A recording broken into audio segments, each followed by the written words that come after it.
Kullastandard, Mait Krauni podcast.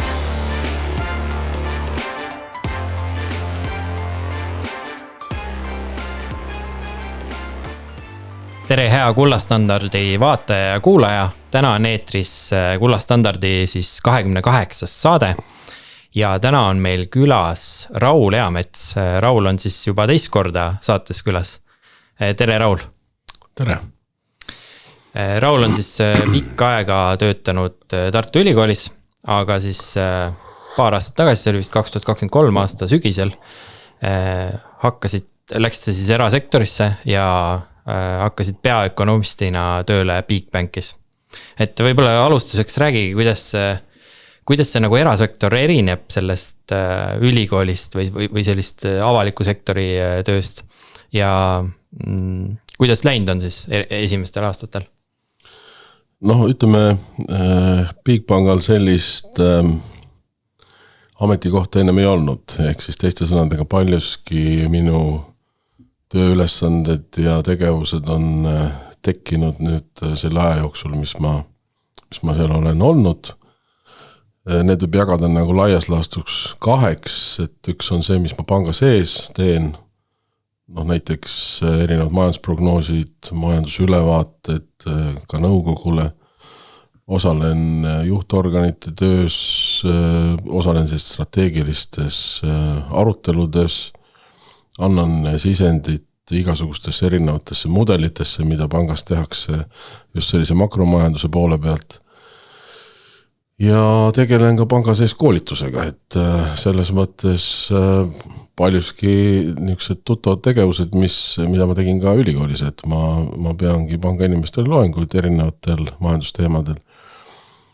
Ja siis on üks selline suur tükk minu tööst on väljapoole esinemine, olgu see siis ajakirjanduses või raadios või sotsiaalmeedias ja ma arvan, et see võtab ikkagi nagu kõige rohkem minu tööajast praegult ära erinevate arvamusartiklite kirjutamine, kommentaaride kirjutamine ja mitte ainult Eestis, kuna Bigbankal on kontorid ka Lätis ja Leedus, siis ka sinna nii-öelda nende materjalide põhjal, mis ma Eestis kirjutan, teeme vastavaid mugandusi ja lähevad ka Läti ja Leetu, nii et ma olen ka seal päris aktiivselt avaldanud.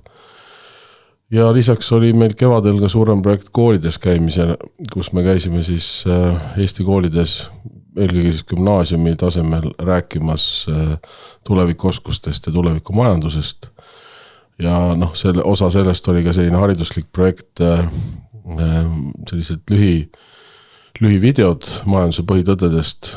Esimese hooga sai neid 4 tükki tehtud ja siis ta läks vahepeal pausile, aga nüüd ilmselt talvel hakkame edasi tegutsema ja ilmselt see koolide projekt läheb ka siis edasi, kui me neid videosid jälle välja tuleb. Nii et väga huvitav tegevus on ja ütleme, töö on selles mõttes töö, et ega ma teen paljuski sarnaseid asju, mis ma tegin ülikoolis, et midagi nüüd kapitaalselt teistmoodi ei ole. Mis on muidugi huvitav, olles suhelnud siin pangandusringkondadega päris palju, käinud mingitel aruteludel pangaliidus näiteks ja siis sa saad nagu aru, et ega erasektoris nagu väga palju sellest, mida ülikoolis tehakse, ei teata. Ja tagasivaates võin öelda, et ega ülikoolis ei teata ka seda, mida erasektoris tehakse, et see lõhe on tegelikult ikkagi väga suur ja just seda läbikäimist või arusaamist ei ole kummaltki poolt. Ja siis mõnikord väga sageli tekivadki need probleemid, kus ettevõtjad süüdistavad, et ülikoolid õpetavad valesid asju.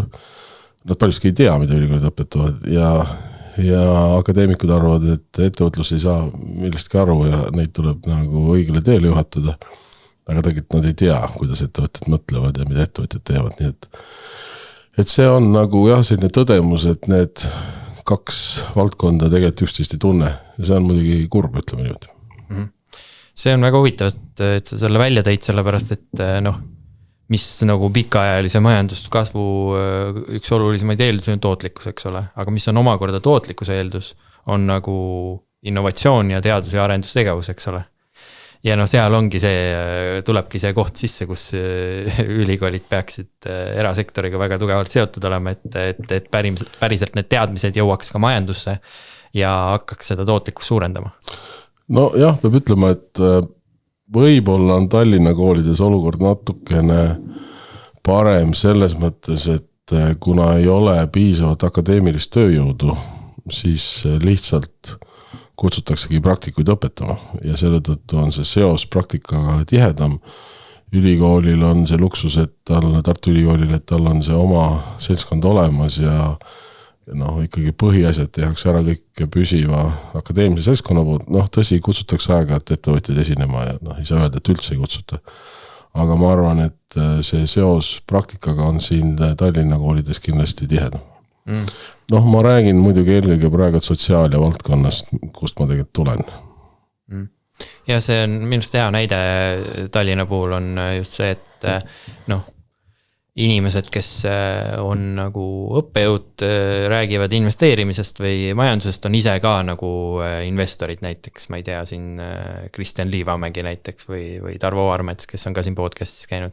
Et seal on nagu näha seda jah, et nad on oma ala nagu siis tegutsevad ka sellel alal tegelikult. Praktikud ja teoreetikud ühes isikus, ütleme siis nii. Jah, see on päris hea tegelikult, kui see juhtub, et on nagu mõlemat eriti, nagu kui me räägime nagu investeerimisest või ettevõtlusest või tihtipeale on ka seda ju palju, et ettevõtlust õpetavad näiteks inimesed, kes ei ole kunagi ise ettevõtet näiteks loonud. Et sellised Ja kahjuks sellised näited on igal pool, et oleks omas akadeemilises mullis, nii on. Aga lähme siit vaikselt siis nende majandusteemade peale, et plaan on selles saates niimoodi teha, et kõigepealt räägime sellisest globaalsest pildist ja siis lähme nagu Euroopa ja siis lõpuks ka Eesti majanduse ja kogu selle maksupoliitika ja kõige selle juurde, mis Eestis nagu toimub. Globaalselt on nagu võtmesõna siis USA president Donald Trump viimase aasta jooksul. Et kuidas sina seda näed, et mis see nagu Trumpi majanduspoliitikate eesmärk on ja mis see mõju maailma majandusele on? Trumpi tulek nüüd teist korda USA presidendiks on ikkagi maailma majandus päris tugevasti raputanud, et ta on muidugi nendest ideedest, mida ta on nüüd hakanud ellu viima, rääkinud aastakümneid juba, aga kõik millegipärast arvasid, et ega need on nii hullud ideed, et nagu nii ei juhtu midagi. Aga tegelikult juhtus ja ütleme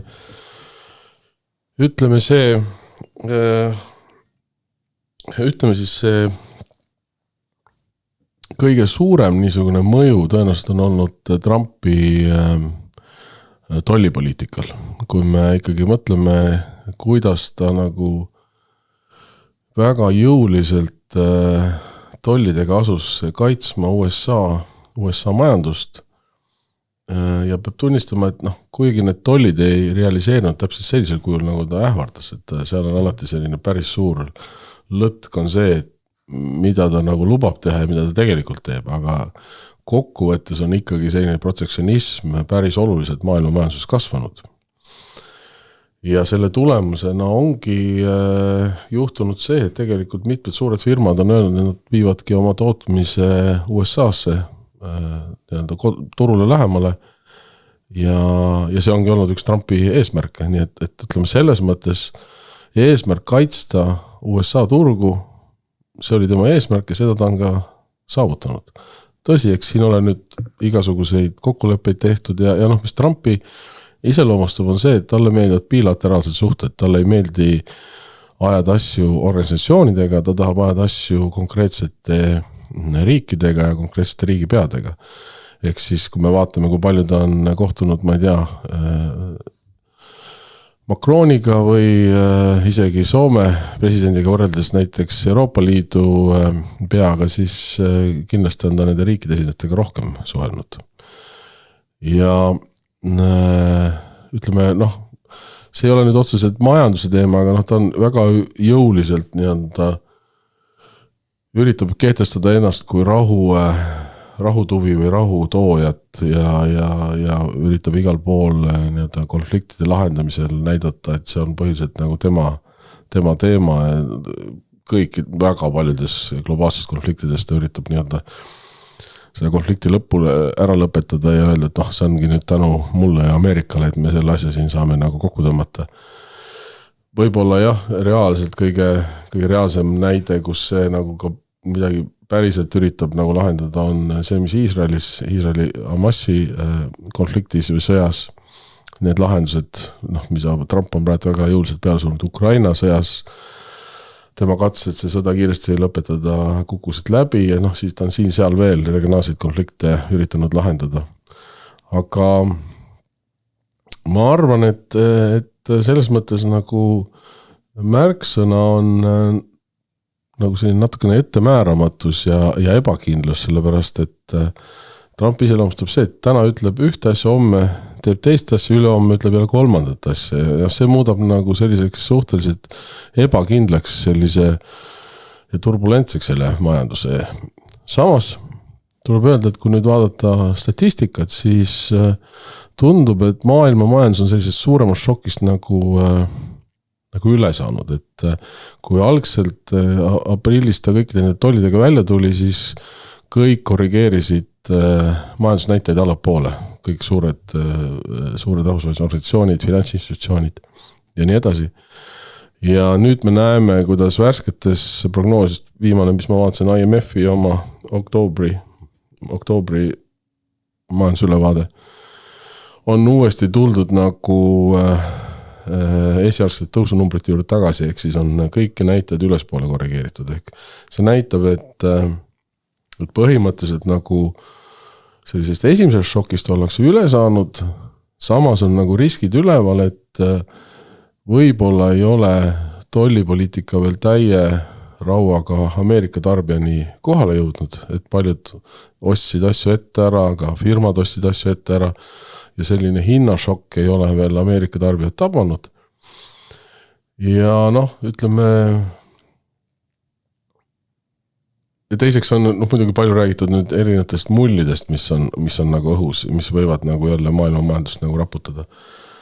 Aga tundub, et nagu aktsiaturud ja muud sellised institutsioonid on nagu maha rahunenud ja kohanenud, et ei ole enam mingisugust suurt kukkumist või mingid sellised asju, mis siin vahepeal nagu oli, kui ta jälle uute otsustega välja tuli. Jah, see tariifide puhul oli kohe tekkisid need ootused, et majandus hakkab langema, et kasvasid need protsendid, mis hinnati, et majanduslangus tuleb, eks ole. Aga see, mina nagu kuidagi talupoja mõistust kasutan, siis kui ma vaatan neid tariife, siis ma mõtlen, et nad on inflatsioonilised oma olemuselt tegelikult. Et kui ettevõtted on teinud otsuse kuskil välismaal toota, eks ole, siis nad on teinud selle tõenäoliselt põhjusel, et seal on odavam toota. Muidu ei ole nagu mõtet ju viia välismaale tootmist. Lihtsam on nagu kodumaal asju ajada. Ja kui sa nüüd ütled, et te peate kodumaal tootma, et ei saa välismaal toota, siis see tähendab ju kulude kasvu ettevõtte jaoks. Ja selles suhtes ta on nagu inflatsiooniline, ja seal võib tegelikult lõtk sees olla mõni aasta, sellepärast, et sarnaselt sellega, mis nägime pärast koroonakriisid, kui see rahatrükk ära tehti esialgu. Rohkem kui aasta aega ei tulnud seda inflatsioonile, et see tuli alles hiljem. Isegi rohkem täris ikka mitmeid aastaid ei tulnud nagu inflatsiooni, sest raha läks teistesse varaklassidesse ja nii-öelda tarbimisse ei jõudnud. See inflatsioon hakkas, me päriselt inflatsiooni nägime alles siis, kui sõda lahti läks, et siis hakkasid hinnad kiiresti muutuma, tulid energiakriisid ja muud asjad, nii et jah, see inflatsiooniline majandus, see on omaette teema, sest et üks niisugune suur oht või võimalus, mis meid ka Euroopas ilmselt ees ootab, kui me vaatame nüüd Euroopa riikide võlakoormust, Prantsusmaa võlakoormus on kiiresti kasvanud, Itaalial on kasvanud, Kreeka võlakoormus on kogu aeg olnud siin 150% ja pluss, täna on ta natuke alla tulnud. Kreeka puhul on hea see, et see laenukoormus ei kasva enam, mis tähendab, et riik on saanud nagu rahased korda, ehk siis iga-aastane eelarve on enam tasakaalus või isegi mõnel aastal ülejääkis. Aga Prantsusmaa, Itaalia, Hispaania, kõik purjetavad praegu nagu järjest suurema defitsiidiga kõrgema laenukoormuse suunas.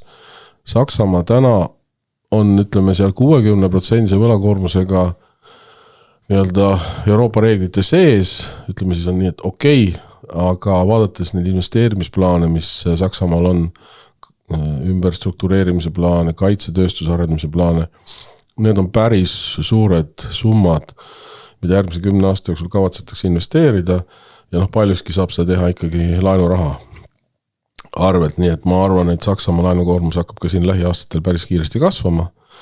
Ja ausalt öeldes, ega siis tuleb vaadata nagu peeglisse Euroopal ja mõelda, et mis siis saab, et kas me tõstame makse, kas me vähendame avaliku sektori kulusid, kui me mõtleme nagu reaalsusele, Prantsusmaa üritas isegi mitte väga suuri reforme, aga seal natuke pensioni iga muuta, ehk siis põhimõtteliselt vähendada avaliku sektori kulusid natukene. See mingi paar püha ka taheti ära võtta. No just. Ja tulemuseks oli see, et tulemus oli poliitiline segadus, ütleme, ja kaos isegi, ütleme nii, et ma isegi ei tea, kes seal praegu peaminister on, et need peaministrid vahetusid seal iga nädal. Ja siis lükati kõik reformid nii-öelda edasi. Itaallased, teades nende mässumeelsust, pole isegi hakanud midagi seal leiutama praegu. Ehk siis see ei ole realistlik. Ma arvan, et ei ole ka väga realistlik maksukoormuse tõstmine, siis juhtub sama asi, et inimesed tulevad tänavatele. Järelikult, kui me need kaks niisugust põhikomponenti tulud-kulud nagu kõrvale jätame, siis jääb üle ainult üks tee, ehk siis teiste sõnadega hakatakse neid võlakoormusi finantseerima läbi täiendava rahatrüki, mida me Euroopa on juba korduvalt teinud varaostuprogrammide kaudu. Ja me kõik teame, et kui me raha juurde trükime, siis tulemuseks on inflatsioon. Nii et mina julgen küll ennustada, et siis pikas perspektiivis, jah, järgmine aasta, sel aastal inflatsiooni näited on ilusad, aga kui me vaatame 10 aasta perspektiivi, siis meid ootab ees inflatsiooniline majandus, ehk teistmoodi ei ole võimalik, vähemalt mina ei usu siis, ütleme niimoodi, et teistmoodi on võimalik seda võlakriisi lahendada, välja arvatud rahatrükk, nii et see on paraku siuke suhteliselt karm tulevikuprognoos, see puutub loomulikult Eesti majandust ka, sest me oleme sama süsteemi osa. See sisuliselt siis, kui pikaajaliselt siis on oodata sellist inflatsiooni kiirenemist, siis see peaks ju tähendama tegelikult ka võlakirjade hinnalangust, sest mis asi on võlakiri? Võlakiri on ju lubadus tulevikus valuutat maksta. See tähendab seda, et kui see valuuta vähem väärt on tulevikus, siis see võlakiri peaks nagu täna siis vähem väärt olema. Jah, see on nagu huvitav, et sellised imelik anomaalid on vahepeal tekkinud, et kui vanasti oli nii, et aktsiaturud ja võlakirjaturud nagu liikusid erinevad suundas, siis nüüd nad liikusid korraga vahepeal nagu mõlemas suunas. Ja aprillis oli jah, selle aasta kevadel oli. Ausalt, ega nagu huviga tuleb jälgida, mis siin turgudel toimub, et tundub, et tänu ka sellistele suurtele muutustele kogu selles globaliseerumises, maailmakaubanduses nii edasi, et võib-olla ka mingisugused elementaarsed finantsreeglid enam ei kehti, et ja selline rahamass, mis on siin läbi 10-aastase rahatrüki lastud nii-öelda käibele, et see nagu ütleme siis niimoodi moonutab seda pilti, et ei ole päris tavalist turuloogikat enam alati. Ma arvan, et see, miks need, räägime praegu, kui võlakirjadest rääkides, räägime riigi võlakirjadest, eks ole. Et miks nad nagu aktsiaturgudega samamoodi kukkusid samaaegselt kevadel? Ma arvan, et põhjus seisneb selles, et riigi võlakirjad on olnud siis aastakümneid investorite, institutsionaalsete investorite, ka keskpankade jaoks reservvara, mis on kõige turvalisem vara nii-öelda. Et peetakse kõige turvalisemaks varaks. Aga olukorras, mis sa just ka kirjeldasid, et järgmise 10 aasta jooksul nagu muud varianti ei ole, kui raha hakata trükkima, siis see risk on niivõrd suur, et riigi võlakirjad ei kanna enam seda turvalise vara rolli. Et ma arvan, et see on nagu see põhjus, miks ja kui mina nagu siin kullaturuga rohkem tegelen, siis minu jaoks väga, väga suur näitaja on ka see, et noh, kes konkureerivad siis turvalise vara pärast, konkureerivadki ju riigi võlakirjad ja kuld, eks ole. Ja minu jaoks see on nagu väga oluline faktor, et aastal 2022, siis kui hakkas Ukraina sõda, siis kulla hind on tõusnud samal ajal, kui võlakirjad on maksnud aina kõrgemat intressi, reaalintressi isegi, inflatsiooniga korrigeeritult. Et see nagu seos, nagu mis oli aastakümneid siin kehtis. Et noh, kui riigi võla pealt saab kõrgemat intressi, siis ei ole mõtet kulda osta, sest kuld ju intressi ei maksa. See seos on nagu murtud, et kulla hind tõuseb hästi kiiresti, kuigi intressid on päris kõrgel tasemel. Et siuksed mängureeglid on nagu muutumas selles finantsmaailmas. No see on näha, kuld teeb läbi aegade just rekordit praegu, et ma ei teagi, mis ta hetke hind on, aga ütleme. Ja siin oktoobri lõpus oli ligi $4400. Praegu on kuskil 4000 euros. Et kui tulla nüüd nagu riigi tasandilt inimese tasandile, siis eks see tähendabki seda, et selline pikaajaline säästmine on nagu suhteliselt kahtlane tegevus, ütleme, et kui me räägime pensionifondidest ja muudest asjadest, et mingid säästud inimesed peavad olema, igased ettenägematud kulud ja mis iganes, töökoha vahetused ja et ma ei ütleks, et üldse ei pea säästma, aga niimoodi praegu hakata alla 100 euro kaupa kuus säästma selleks, et 30 aasta pärast nagu siis on palju raha. See on nagu väga vale mõtlemine, et tegelikult peaks praegu pigem mõtlema nende varade peale, mis inflatsiooniga koos, mille väärtus koos inflatsiooniga kasvab. Kuld on üks see näite. Reaalvarad põhimõtteliselt. Jah, maa, kinnisvara, ütleme, vaatame kinnisvara hindu viimase 20 aasta jooksul, ilmselgelt on nad päris palju kasvanud. Kas nad kasvavad täpselt samas tempos järgmise 20 aasta jooksul, ma ei ole kindel, sõltub asukohast kindlasti, aga kindlasti nad kasvavad. Kui keegi ütleb, et tänane kinnisvara on 20 aasta pärast sama kallis kui täna, siis ta ilmselt ei tea majandusest mitte midagi. Ja kui siia korraks hüpata siia Euroopa juurde tagasi, et ma hiljuti vaatasin mõni kuu tagasi Kreeka siis mingisuguseid pensione, et palju pensioni saavad siis kreeklased. Ja ma võrdlesin Eestiga, et aastal 2005 Kreeka pensionär sai umbes 2 korda rohkem kui Eesti pensionär raha. Ja aastaks 2021, ehk siis umbes palju see on siis 16 aastat, sai Eesti pensionär 2 korda rohkem kui Kreeka pensionär.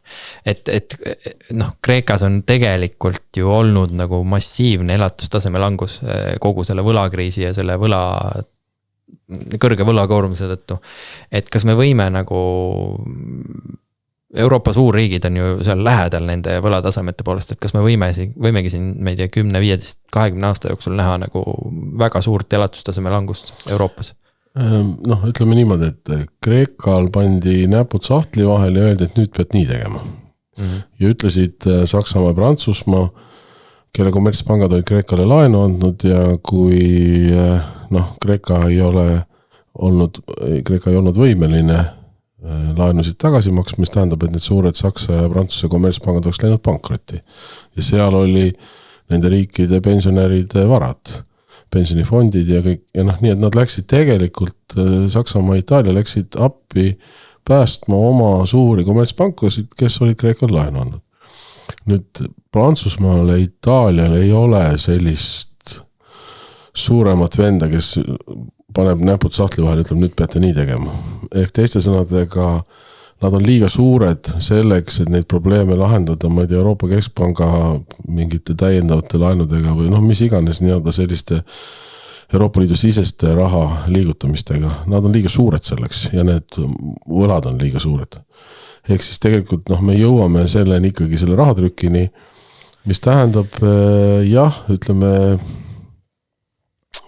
välismaailmaga võrreldes muutuvad inimesed ju vaesemaks, sellepärast et reaalsed sissetulekud või siis sissetulekute reaalne ostujõud väheneb, kui me räägime pikast inflatsioonist.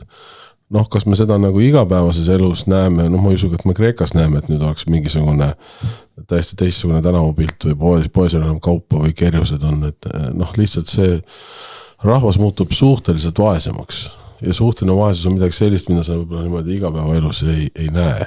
Viimati, kui ma Kreekas käisin, see oli nüüd mõnda aega tagasi, see oli 2017. Kui ma Ateenas käisin, parlamendihoone eest läks tänav läbi ja tänav ääres oli prügi lihtsalt täis.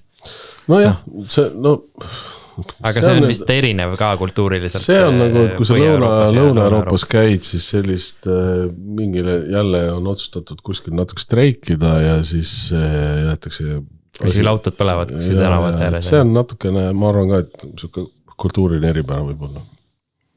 Ühesõnaga sellist Euroopa nagu tõenäoliselt selle protsessi käigus siis jääb vaesemaks. Tegelikult ülejäänud maailmaga võrreldes. Tegelikult ju kõrge inflatsioon ei ole majandusele ega ettevõtetele ka hea ju. Ei ega ta ei ole kellelegi hea, sellepärast, et ütleme laias laastus numbris, et kõik suureneb, käibed suurenevad, aga samamoodi sisendite hinnad suurenevad, palgad kasvavad. Tavaliselt kiiremini, sest inimesed otsivad kaitset nendest. Sa oled nagu, me oleme ju seda Eestis näinud, seda hinnad ja inflatsioonspiraali, kus sisuliselt nii kõrge inflatsioon, nagu meil täna on, tähendab ju seda, et järgmine aasta palgad ju tõusevad, sellepärast inimesed lähevad küsivad palka juurde, sest vaadake, kui palju hinnad tõusid. Ja kui nende jälle palgad tõusevad, siis ettevõtete sisendid kallinevad, mis lõpuks pannakse hinnale otsa ja teistpidi ka nõudlus on suurem, ehk siis ka nõudluse poolne hinnasurve on, nii et kui me need kaks asja kokku paneme, siis arvata, et meil nüüd siin ruttu hinnad kukuvad hinnatõus või inflatsioon kukub 2% peale, ma ei usu seda, et see, kui palgad on kõrged ja palgakasv on, ütleme niimoodi, et kui palgakasv on kiire, siis see kindlasti avaldab mõju ka hindadele. Pluss muidugi see, et me oleme sõltuvuses maailmaturu hindadest ja nii edasi, mida me ei saa kontrollida. Nii et jah, need asjad kõik niimoodi on omavahel seotud ja kerivad üksteist edasi. Palgad ja hinnad ma pean silmas. Just hiljuti vaatasin mingit edetabelit, kus oli siis hinnataseme järgi Euroopa riike, eurotsooni ja eurotsooni väliseid riike siis pandud edetabelisse ja siis seal oli nagu selge, Eesti oli seal kuskil Hollandi juures juba hinnatasemelt, kui ma õigesti mäletan. Mingites valdkondades on meie hinnad isegi kõrgemad, siin riideid vaatamise on üle Euroopa keskmise ja nii ta on, et eks need, kes käivad palju Euroopas, need on ammu juba öelnud, et välismaalt on odavam, ma ei tea, kas igapäevasid riideid osta kui Eestist, et nii ta on jah, kes sõidavad, need saavad aru. Ja huvitav oli see ka, et seal nimekirja, ütleme nii, et Norra oli nagu erand ja Sveits, kes ei ole euroala liikmed, aga ülejäänud nagu, kes ei olnud euroala liikmed, hinnataseme, et erinevused ülejäänud euroalaga olid ikka väga suured, et see hinnatase oli nagu palju madalam seal, kus siis eurot ei olnud kasutusel. Jah, sest see on nagu, ütleme, see on selle euro võlu ja vaev, et me ei saa üksiku eurotsooni liikme jaoks teha eraldi rahapoliitikat ja meie jaoks oleks pidanud võib-olla intressi juba ammu alandama, aga me oleme kuskil taganurgas pisikene tükk maad ja need riigid, kellel oli oma keskpank, need said nii-öelda läbi devalveerimise enda majanduse konkurentsivõimet kasvatada.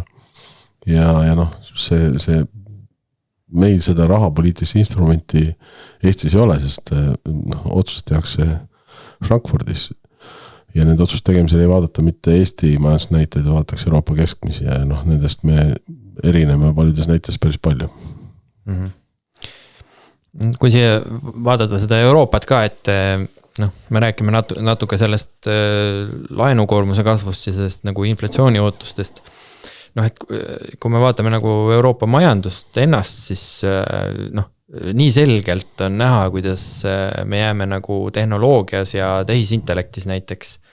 Jääme USA-le alla väga selgelt. Meil ei ole triljoni või rääkimata 5 triljoni ettevõtetest nagu USAs on. Me jääme Aasia tööstusest maha, eks ole, Saksamaa kaotab eksporditurge Hiinale. Hiina on hakanud hästi kõrge lisandväärtusega tooteid tootma, et mis see nagu, miks see niimoodi on, mis me siin Euroopas nagu, kas me oleme üle reguleerinud selle majanduse või miks seda innovatsiooni nagu ei ole üldse? Ütleme, siin on nüüd, ütleme mitu asja, üks asi on see, et kui me varem rääkisime irooniaga, et Ameerika investeerib Ameerika innoveerib on siis nagu halb sõna, aga tegeleb innovatsiooniga, aga ütleme siis niimoodi, et sõnad kõlaksid hästi, et Ameerika innoveerib, Hiina kopeerib ja Euroopa reguleerib. Siis täna me võime öelda, et Hiina investeerib ja tegeleb innovatsiooniga sama usinasti, mõnedes valdkondades isegi rohkem kui USA, ehk nad on mõlemad meist eest ära läinud. Ehk Hiina ammu ei tegele ainult kopeerimisega. Ja põhjused on muidugi väga lihtsad. Tõsi, üks on see, et me oleme nagu ülereguleeritud majandus Euroopa Liit. Siin Mario Draghi raport tõi ka välja. Suurusjärgud olid umbes võrreldisin 5-aastast perioodi. Et USA's oli võetud umbes 2 korda vähem erinevaid seadusi ja regulatsioone vastu võrreldes Euroopa Liiduga, isegi rohkem oli see vahe. Siis tegelikult Euroopa põhiprobleem on see, et me ei ole unitaarriik. Meil on 27 liikmesriiki, mis tähendab, meil on 27 innovatsioonipoliitikat, meil on 27 teaduspoliitikat, meil on 27 kaitsetööstust, ühesõnaga meil on kõik on väga fragmenteeritud ja me põhimõtteliselt Saksamaa on suur majandus, aga Ameerikaga võrreldes on ta ikkagi väike. Palju väiksem, ütleme siis niimoodi. Ehk teiste sõnadega, kui me vaatame Euroopa ühist rahastust, ehk siis Euroopa Liidu eelarvet, siis see moodustab ju liikmesriikide SKP-st vist ainult 2%, ta on numbriliselt suur, aga ta on osakaalul on väga väike. Ja kuhu see raha läheb? See raha läheb põllumajandusse, regionaalpoliitikasse ja siis on muud tegevused. Need 3 asja ei ole asjad, mis kuidagi innovatsiooni tekitaksid. Nii et selles mõttes ma väga optimist ei ole, et kui me tahame olla konkurentsis Hiina ja USA-ga, siis regulatsioonide osakaalu peaks vähendama, aga sama oluline on see, et me peaksime asju koos rohkem tegema, konsolideerima neid vahendeid. Aga kas see ei tähenda mitte võimu tsentraliseerimist veel rohkem Brüsselisse? Just, see tähendab tegelikult, ütleme niimoodi, kui päris aus öelda, see tähendaks unitaarriiki. Nüüd ma ütlen niimoodi, see on selline absoluutne nagu eesmärk, et kui me tahame olla sama suured ja tugevad kui Hiina ja USA, siis meil peaks olema üks Euroopa Liit keskse juhtimise, keskse eelarvega, keskse maksusüsteemiga. Siis meil on mastaabid nagu võrreldavad. Kui me nagu niimoodi üksikute tükkidena üritame midagi teha, siis me oleme lihtsalt liiga väikesed. See on puhas niisugune mastaabi probleem. Võtame farmaatsia tööstuse, nii kui mingid uusi arendusi mingitesse juba teise, kolmandasse arengujärku mingid asjad jõuavad, siis need summad lähevad nii suureks, et lõpuks kõik kolivad Ameerikasse, sest raha on seal.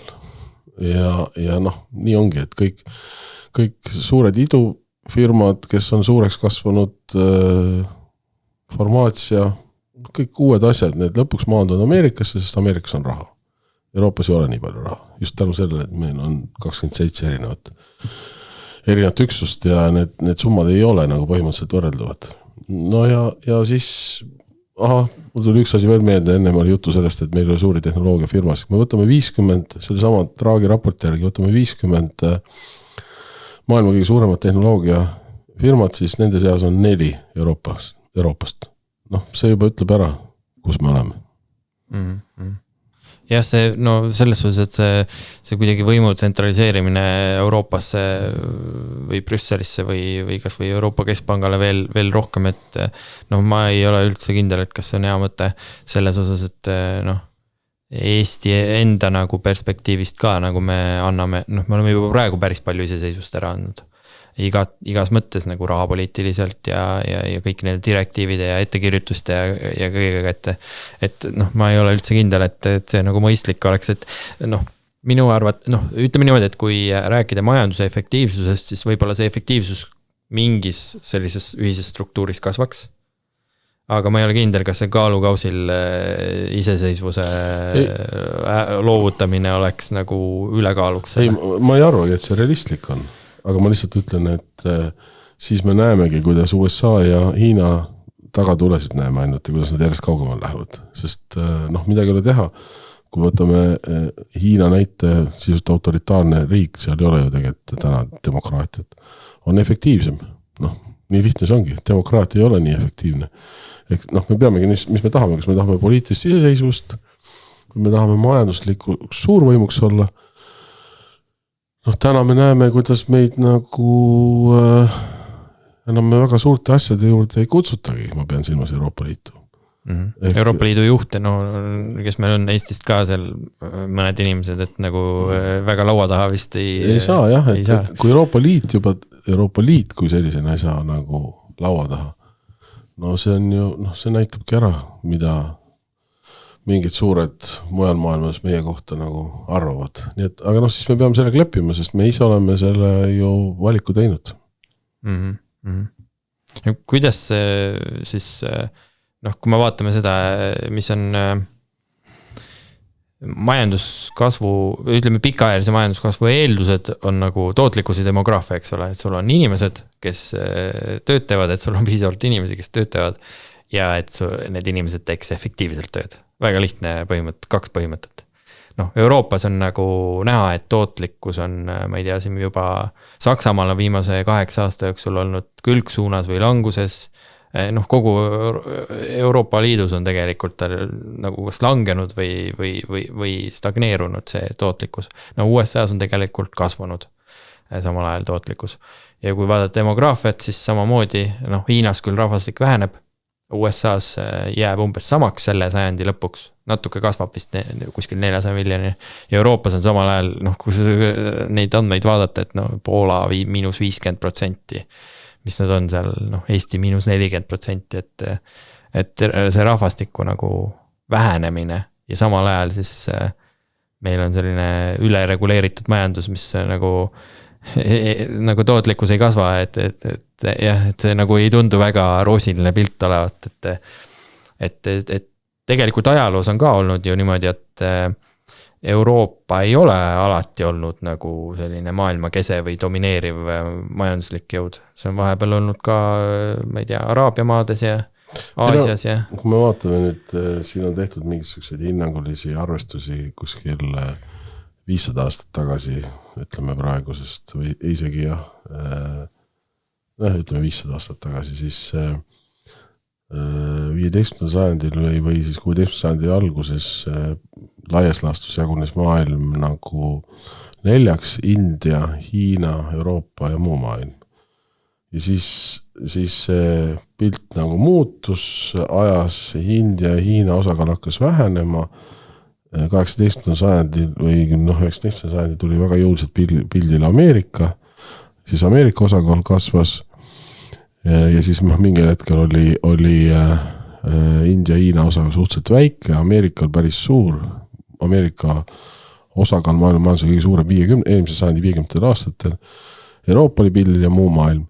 Ja siis nüüd me näeme seda 500-aastase pildi tagasitulek, kuidas India ja Hiina tõusevad, noh, ütleme, ma arvan, see on siin lähema 5 aasta küsimus, kui Hiina igasuguste brutonäitajatega läheb Ameerika majandusest mööda, vaadates neid kasvutemposid praegu.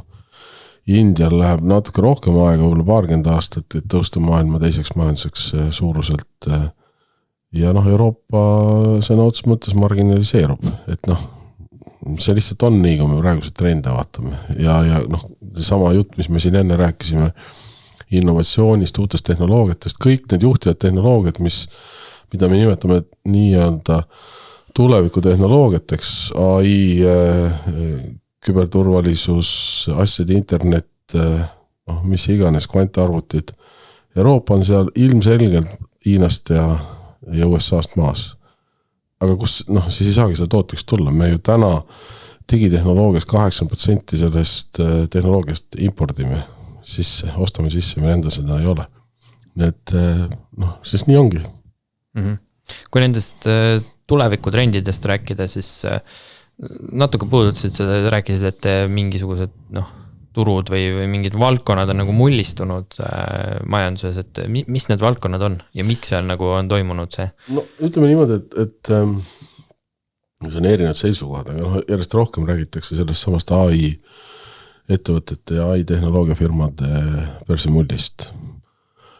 noh, ühtepidi on ka see vana tõde, et mida rohkem mullist räägitakse, seda väiksema tõenäosusega kohe tuleb, aga tõenäoliselt on seal midagi toimus, kas on täpselt sama, mis oli interneti mulliga siin, see oli 90 lõpus jah, kui see .com nii-öelda mullistus oli, kus kõik arvasid, et internetifirmad ongi, mis maailma päästavad ja noh, seal käis päris kõva pauk börsil. Midagi sarnast tundub, et on nagu õhus ka AI sektoriga. Aga noh, lastakse õhk välja ja elu läheb edasi, ma arvan, et selles mõttes nagu midagi hullu ei juhtu, et see tehnoloogia on tulnud selleks jääda ja nii ta on. Samuti on osa analüütikuid skeptilised krüpto suhtes ja arvad, et ka siin on tekkinud mingisugune päris suur mull. Ja noh, lisaks on selline üldine ebakindlus, et mis saab krüptoraha ja krüptomaailmaga sellepärast, et seal on ikkagi nagu selged poliitilised otsused võivad taga olla, kui mingid riigipead lepivad kokku, mis iganes põhjustel, et krüpto ei ole enam legaalne. Noh, siis ongi kõik, siis ta muutubki põrandaluseks rahaks, ütleme niimoodi. Keelatakse lihtsalt ära kaevandamine ja tehingud ja ongi kõik, et kuskil keegi nurga taga keegi võib toimetada, aga ühesõnaga räägitakse ka krüptomullist. Ja kolmas on see, millest me juba rääkisime, et see on tegelikult see ikka Euroopa võlakriisi teema, mis ilmselt siis toob kaasa mingi hetkel need täiendavad varaostuprogrammid ja raha trükkimise, nii et need on 3 sellist suuremat ohtu riski, mida niisuguses keskpikas või pikamas perspektiivist nagu nähakse praegult. Minul tundub, et riigivõla mull nagu iseenesest on juba lõhkenud. Et minu arust see tipp oli siis, kui 2000, mis oli 2018, 19, 20, siis kui Saksamaale maksti peale, et 10 või 20 aastaks laenu anda. Ehk siis negatiivsed intressid olid riigivõlal. See ongi tavaliselt turutippudes on siuksed anomaaliad või siuksed imelikud asjad juhtuvad. No, et see ei ole nagu terve mõistuslik, et sa annad, ma ei tea, 20 aastaks Saksamaale laenu ja sa maksad neile peale nagu intressi selle eest, et sa laenu annad. No. Jah, see oli üldse, ega see oligi mõtlen, et kogu see periood pärast finantskriisi kuni Covidini oli selline imelik aeg, kus nagu kõikide reeglite järgus pidanud hinnad kohe nagu taevasse lendama, vaatas, millised rahatrükid olid, aga ei lennanud.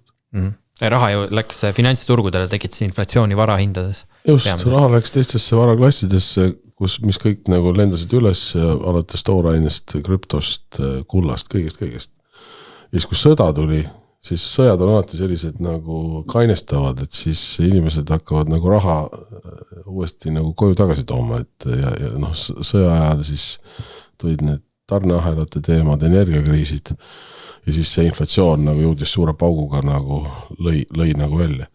Aga ma ei ole kindel, et see jah, võlakirjade hinnavaates võib-olla on see mull tõesti juba läbi või et juba on olnud, aga ma arvan, et ikkagi minu jaoks on see kriisi tipphetk siis, kui tegelikult hakataksegi, kui leitakse, et nüüd enam ei saa, enam ei jaksa. Et sisuliselt muutuvad riigid nagu, kas on maksejõuetuks, aga väga-väga valus on nagu maksta tagasi, intressid on ka tõusnud. Ja siis tuleb mingid otsused teha. Ja turgudel toimus lihtsalt juba 2020 pööre ära. Ja nüüd on 5 aastat möödas, et nüüd hakkab, vaikselt hakkavad tulema need. Mulle meeldib, nagu ma nägin ühte ütlust sellest Ernst Hemingway'l on siuke raamat nagu Ja päike tõuseb. Seal oli siukest tegelased nagu Bill ja Mike. Ja Mike oli see, kes pankrotti läks, eks ole. Ja Bill küsis Mike'i käest, et kuidas siis pankrotti läksid? Siis Mike ütles, et alguses vähehaaval, aga lõpus korraga. Et see on minu arust hea asi, mis iseloomustab seda, et kuidas need riigivõla, kõik teavad, et see on nagu jätkusuutmatu. Aga mingil hetkel tekib see pöördepunkt ja asjad hakkavad nagu kiiresti juhtuma. Just. Et selles suunas me nagu minu arust teel olemegi, et sellel nagu selle kiirenevas, ta läheb mingil hetkel kiirenema hakkab see protsess. Aga tuleme siit võib-olla enne kui me lähme Eesti majanduse juurde, et võib-olla räägiks sellest, tõid ühe mullina välja tehisaru, eks ole, võrdlesid võib-olla selle internetimulliga 90. lõpus. Jah, need hinnakasvud aktsia indeksites ei ole veel nii kiired, kui olid 90. lõpus. kui ma õigesti mäletan, seal oli vist 4-kordistumine 2 aastaga vist. Indeksite 4-kordistumine. Praegu veel nii suurt, nii järsku nagu kasvu ei ole. No ma võin siin praegu nagu nende mastaapidega eksida. Aga mis tehisaru puhul minu arust huvitav, et sa kirjutasid ühe sellise Postimees arvamusartikli sellest mõistuse nagu nii-öelda kängumisest, et kuidas see tehisaru mõjutab inimeste nagu mõistust ja seda õppimisvõimet ja intelligentsust ja kõik, et kas sa oled äkki seda teemat avada, et sa oled ülikoolis ka olnud, et nendel esimestel aastatel, kui see tehisintellekt tuli ja hakati seda kasutama rohkem ülikoolid, et kuidas sina näed seda?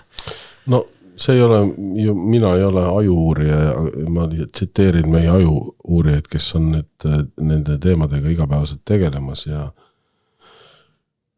ütleme siis väga lihtsalt öeldes lapse ajus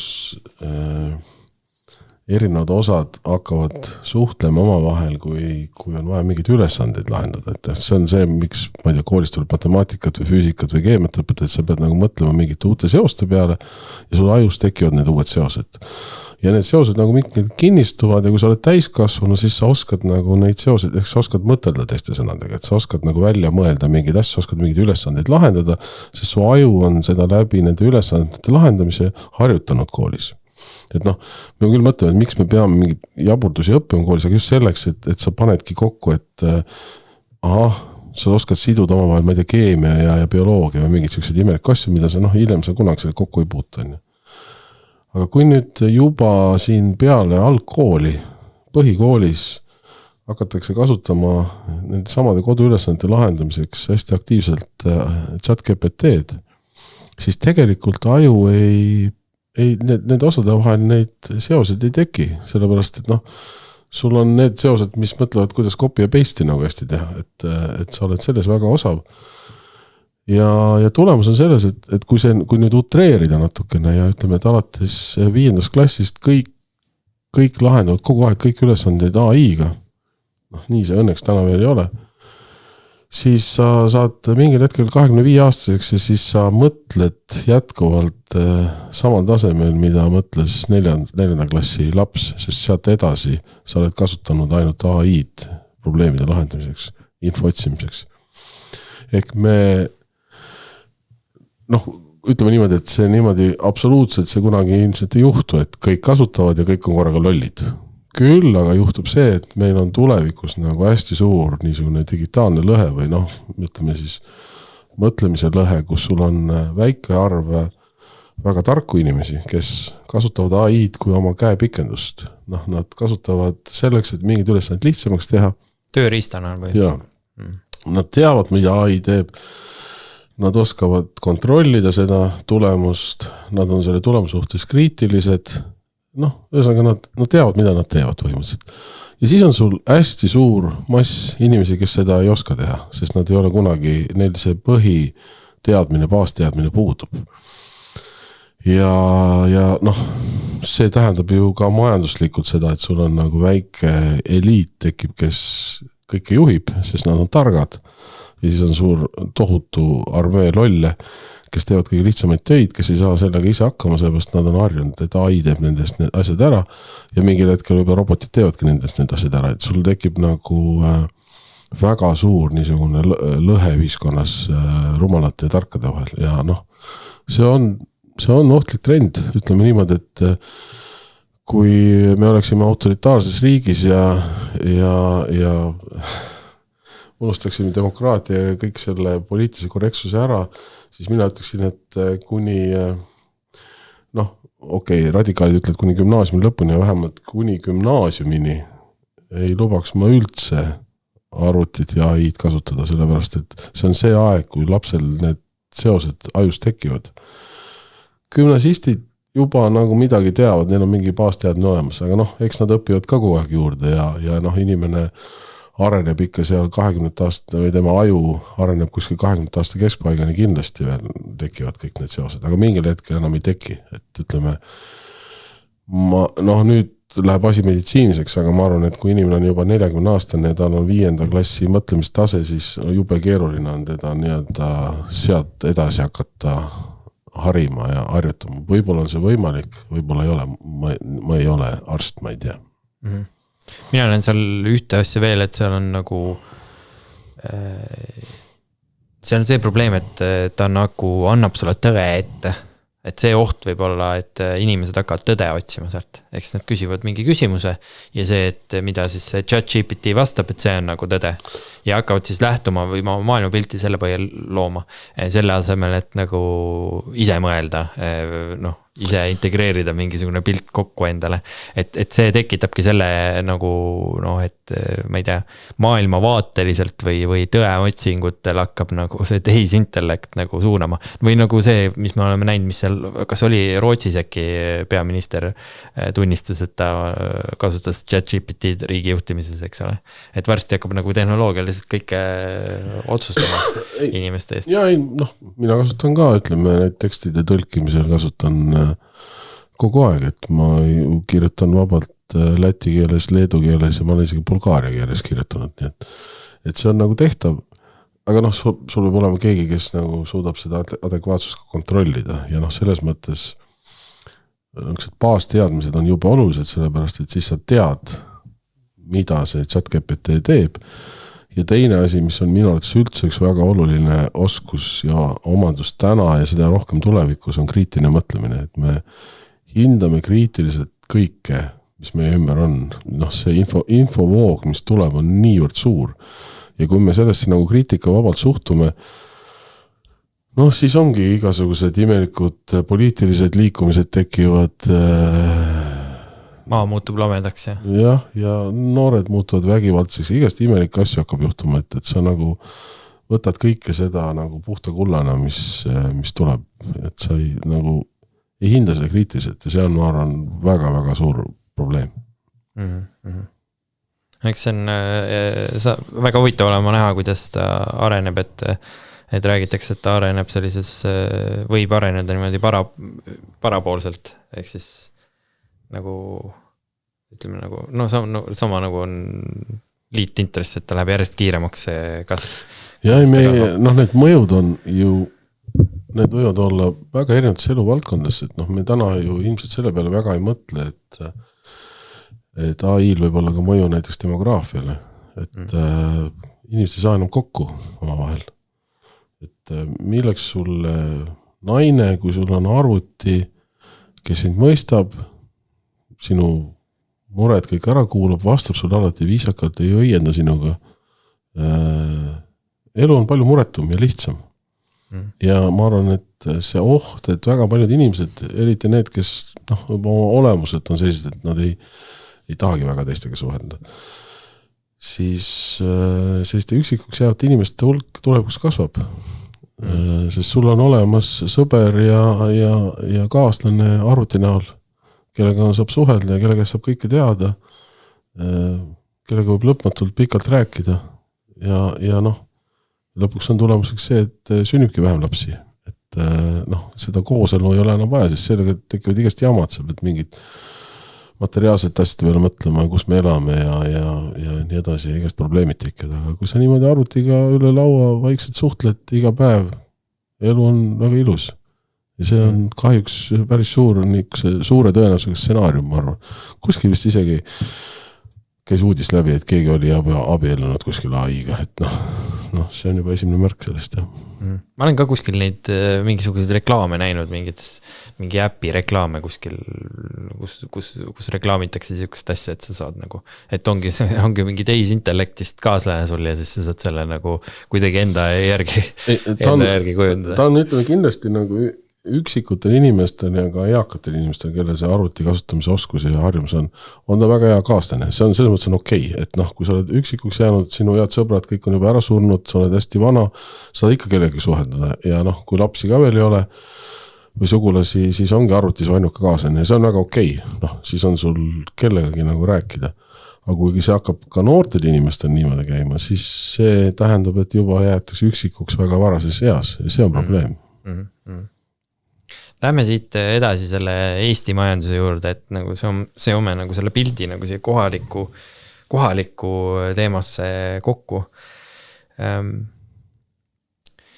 Eesti on selline avatud majandus, eks ole, sõltub väga suuresti ekspordist. sõltuma suuresti Soome ja Rootsi majandusest, Soome ja Rootsi omakorda sõltuvad Saksamaast. Et mis need nagu, ütleme, kui me Eestist väljapoole nagu vaatame, et üks põhjuseid, miks meil nagu majanduses viimastel aastatel ei ole väga seis olnud, on ka see põhjus, et miks, või noh, tulenevad suuresti Rootsi, Soome ja Saksamaa probleemidest. Et kuidas need omavahel seotud on? Ja ei, selles mõttes on majandus nagu väga selgelt nagu domino, kõik on klotsid omavahel seotud ja kuskil midagi kukub, siis kukuvad kõik, et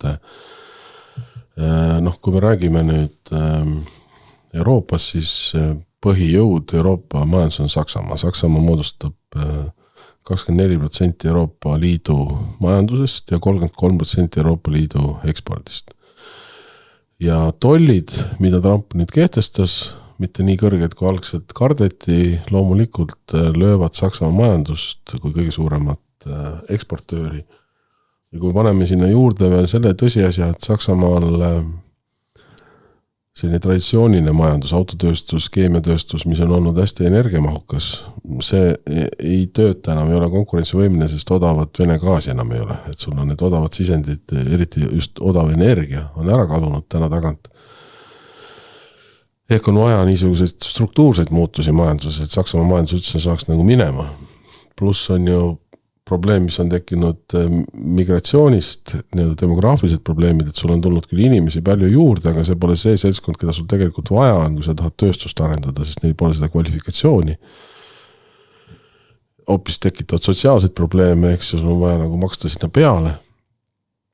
Siis tegelikult ongi nagu võtme küsimus, et kuidas nüüd Saksamaa majandusel läheb, sest me vaatame selle aasta numbreid, noh, optimistid arvavad, et võib-olla 0,2% kasvab, osad arvavad, et 0%, noh, ta kuskil on seisab paigal praegu, et järgmine aasta ettevaatlikult arvatakse, et võib-olla kasvab 0,9%. Saksamaa majandus seisab, Ameerika majandus kasvab üle 2% järgmine aasta. Saksamaa majandus seisab ja kui Saksamaa majandus seisab kogu Euroopa. Ja kui sakslastel läheb kehvasti, siis läheb kehvasti Soomel ja Rootsil, sest et Saksamaa on nende jaoks number 1 ekspordipartner. Kui Rootsil ja Soomel läheb kehvasti, sest Saksamaal läheb kehvasti, siis läheb meil kehvasti, sest et Rootsi ja Soome on meie number 1 ekspordipartnerid. Nii et läbi Saksamaa on kõik riigid omavahel seotud. Noh, huvitav fenomen on siin nagu Leedu täna, kus on ka Saksamaa, ütleme Saksamaa on esimesel kohal isegi. Ja Poola ja Saksamaa jagavad esimest kohta Leedu väliskaubanduspartnerite seas. Siis Poolal on väga hästi läinud tänu ka iseseisvale rahapoliitikale ja oma slotile ja sellele nendele mängudele, mis on võimalik siis oma rahapoliitikaga teha. Saksamaal läheb kehvasti, aga Leedul läheb nagu üllatavalt hästi, et kui me räägime Eestis täna siin, ma ei tea, 0,5%-sest 0,7% kasvust, Leedu räägib peaaegu 3% majanduskasvust. Ja noh, see on see igialjas küsimus, et mida leedulased siis teistmoodi teevad, noh, need on päris mitu asja, üks asi on see, mis juba praegu jutust välja tuleb, et nende eksporditurud on mujal, rohkem Euroopas, meil on Skandinaavias, ja noh, ei mitte ainult Saksamaa ei ole number 1, vaid on ka teisi riike Euroopas, kuhu Leedu ja ka Ameerika Leedu eksport läheb, ehk tema ekspordi riikide valik on palju laiem. Meie valik on suhteliselt kitsas, naabrid, noh, põhimõtteliselt ongi naabrid, ütleme, ja kellelgi ei ole siin ümberringi. Venemaa kukkus ka ära. Jah, no Venemaa on juba tegelikult juba aeg ära kukkunud, aga noh, ütleme, laiaslastus on meie naabritel on kõigil nagu suhteliselt kehvasti läinud. Lisaks on Leedu majandus lihtsalt mastaabilt suurem, noh, seal on 3 miljonit inimest. Seal on lihtsalt palju rohkem inimesi ja need sektorid on palju suuremad, noh näiteks piimatööstuses on 3-4 korda rohkem inimesi, tehased on 5 korda suuremad kui Eesti tehased.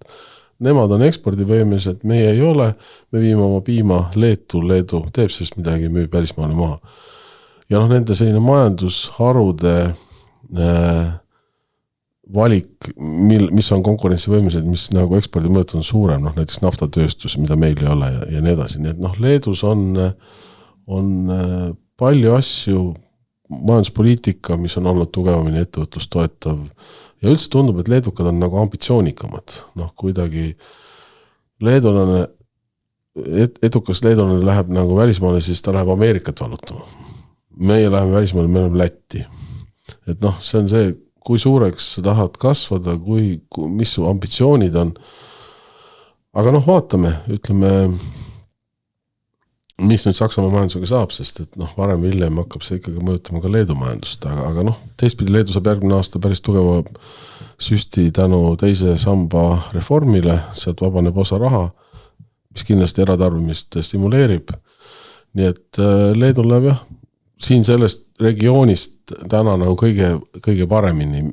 Meil on siuke hästi vilets ja vaevaline taastumine, samas tempos liigub ka Soome, Rootsi liigub natuke kiiremini ja Läti on ka natuke parem kui Eesti, aga umbes ka samas tsüklis, nii et meie ümber riigid, kellega me siin põhiliselt nagu asju ajame, väga vaevaline on see taastumine, ütleme nüüd.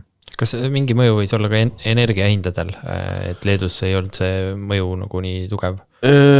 Just, ega need hinnad kasvasid Leedus samamoodi, et lihtsalt seal oligi see teema, et kui meil riik andis mingit toetust eratarbijale, siis Leedu päris jõuliselt toetas ettevõtteid energiakriisi ajal. See on kindlasti üks, nad ei kukkunud nii sügavasse auku võib-olla kui mõned meie ettevõtted. No ja üks asi, mis kohta nagu päris täpselt numbreid ei ole, aga ma arvan, mis on ka mõju avaldanud, on see, et Leedu oli viimane, kes tegi Euroopa Liidus need NATS 2 regiooni, eks sul on Vilnius piirkond ja ülejäänud Leedu. Ja kui ülejäänud Leedu on ka suhteliselt vaesem kui Euroopa Liidu keskmine tase on, Vilnius on nagu rikkam, siis see tähendab, et kui sul on need NATS 2 regiooni nii-öelda ametlikult tunnustatud nagu vähem arenenud regioonid ja rohkem arenenud regioonid, siis need vähem arenenud regioonid saavad täiendavat raha läbi regionaalpoliitika. Meil on see häda, et meil on ka Tallinn on rikas, ülejäänud Eesti on nagu suhteliselt vaene. Tallinn on, ma ei tea, 120% üle Euroopa keskmise, Valga on 60%, Valga maakond. Ja keskmine läheb sinna kuskil 80-85% peale, kui me seal ka üle 90 lähme, siis selgub, et me oleme rikas riik ja meile nagu võib-olla enam kõiki neid regionaalpoliitika asju pole vaja, sest et Tallinna keskmine viib Eesti üldse ülesse. Teadlased on sellest rääkinud, ma arvan, 15-20 aastat ja väga selge ametnike vastuseis on, et see on väga keeruline, me peame erandit taotlema, me ei saa, see ei tasu ära, selline tüüpiline ametnike jutt ja sinna see on jäänud. Läti, Eesti ja väikesed saared on ainukesed riigid Euroopa Liidus, kus seda NATS 2 jaotust ei ole, ka rikastes Euroopa riikides igal pool on teatud ääremaad, kes saavad lisatoetust Euroopa Liidu regionaalpoliitikast. Meie ei taha seda saada. No see on üldiselt näha nagu läbi kumab sealt nagu ametnike ja valitsemise ja selle seest, et mis meie ikka siin Eestis, me oleme nii väiksed, et teeme selle järgi, mis Euroopas räägitakse ja kuidas teised Euroopa riigid teevad, et teeme kõik täpselt samamoodi, et ärme jama nagu siin oma väiksusega, et väiksuse juures, et ei ole mõtet. No me võiksime teha nagu teised teevad, sest teistel kõigil see on, aga me ütleme, et ei, et me ei taha mingit erandit, me lööme selja sirgu, ütleme, me oleme uhked selle üle. Ma mäletan Ivar Raik käis siin sama juttu rääkimas, jah. Ja ta rääkis, tema oli seal Euroopa Liiduga liitumise selles, ta ütles, et seal olevat niimoodi olnud, et kõik Eesti ütles lihtsalt jah, et peamine, et vastu võetakse ühtegi erandit, ei hakatud üldse kuskil kauplema, teised riigid nagu kauplesid mingid asju välja, ma ei tea, põllumajandustoetusi ja siukse asju, et Eesti oli nagu kõigega nõus peaasi, et nagu kampa võetakse. No nii on jah. Nii et ütleme, see on ka võib-olla üks edufaktor, mis nagu Leedut on Eestist eristab täna. Aga jah, niisugune see keskkond täna on ja võib-olla siis pikas perspektiivis, kui nüüd Põhjamaad saavad jalad alla ja hakkavad arenema, mingi hetkel ikka hakkavad kasvama, siis see tõusulaine võtab meid ka kaasa, nii et võib-olla see on mentaliteedi küsimus ka, et kunagi oli Poola-Leedu see riik, et see oli ikkagi nagu, ta oli ikkagi Euroopas nagu domineeriv riik, et võib-olla see teadmine või see ajalugu ka nagu mõjutab natukene. Leedu on kogu aeg olnud mentaalselt Euroopas, meie oleme Põhja-Euroopas, noh Leedu on Kesk-Euroopas, kogu see kultuuriline regiooni vaatad, nad on ikka katoliiklik riik. Nende vaade on olnud kogu aeg Euroopasse, Kesk-Euroopasse olemas täpselt. Meie oleme nagu, tahame ikka ilmselt nagu Skandinaaviasse saada ja olla nende moodi, et meie jaoks on see Skandinaavia mudel, noh kuigi kurioossel kombel oleme sakslastele oma niisuguse käitumismustriga palju lähemal kui rootslasele, aga noh, nii ta on. Kas Eesti, noh, esiteks, mis võiks olla Eesti nagu 1-2 aasta nagu majandusprognoos, mis oleks oluline teada, mis sa arvad nagu, mis siin toimuma hakkab paari aasta perspektiivis?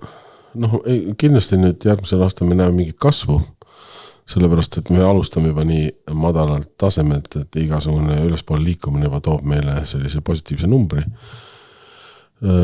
Prognoosid on praegult 1,5-2,5% vahel kuskil ja noh, mida hilisemad, seda madalamad nad on, nii et noh, ma usun, et selline 2% majanduskasv on suhteliselt realistlik järgmisel aastal. Hinnakasv jääb kindlasti suhteliselt kõrgeks, noh, ta ei ole kindlasti selline nagu meil ta praegu oli, on ju, ma ei tea. 5-6 on vist praegu kuskil. Jah, ta tuleb kuskil 3-4 peale, ma pakun, aga see palgatõus, see palgasurve, sest et tööpuudus on madal ja hõive on kõrge, ehk siis palgakasvule surve jätkub, see hoiab ka hindu, inflatsiooni kõrgel. Nii et tööpuudus tuleb vaikselt allapoole, mis teeb selle tööturu veelgi nagu selliseks, noh, ütleme, tööandja sõbralikumaks, et ettevõtja on sunnitud palku tõstma, sellepärast, et pole lihtsalt inimesi võtta. Ma arvan, et selline samasugune jada jätkub ka 27. aastal, ehk siis see kasv vaikselt tuleb juurde, inflatsioon võib-olla tuleb alla, palgakasv, ma kardan, väga alla ei saa tulla, sest et tööturg on jätkuvalt nagu täishõives, ütleme siis niimoodi. Ja kui kõik on hõivatud ja tööpuudus on suhteliselt madal ja tööpuudus tuleb ilmselgelt nagu allapoole majanduskasvuga, siis see palgasurve jätkub. Nii et toimub selline aeglane taastumine. Aga jah, see võtab aega. Ja noh, see eeldab, et nüüd maailmas midagi jälle mingit suurt jama ei tule, et noh, et me eeldame, et see ongi nüüd kuidagi toimub maha rahunemine ja noh, ma ei tea, kas sinna sisse jääb ka rahu Ukrainas näiteks ja siis me ei oska seda täna öelda, mis võimalusi annab näiteks Ukraina ülesehitamine meie teatud sektoritele, et siin on palju selliseid tegureid, mida me nagu ei oska veel täna hinnata.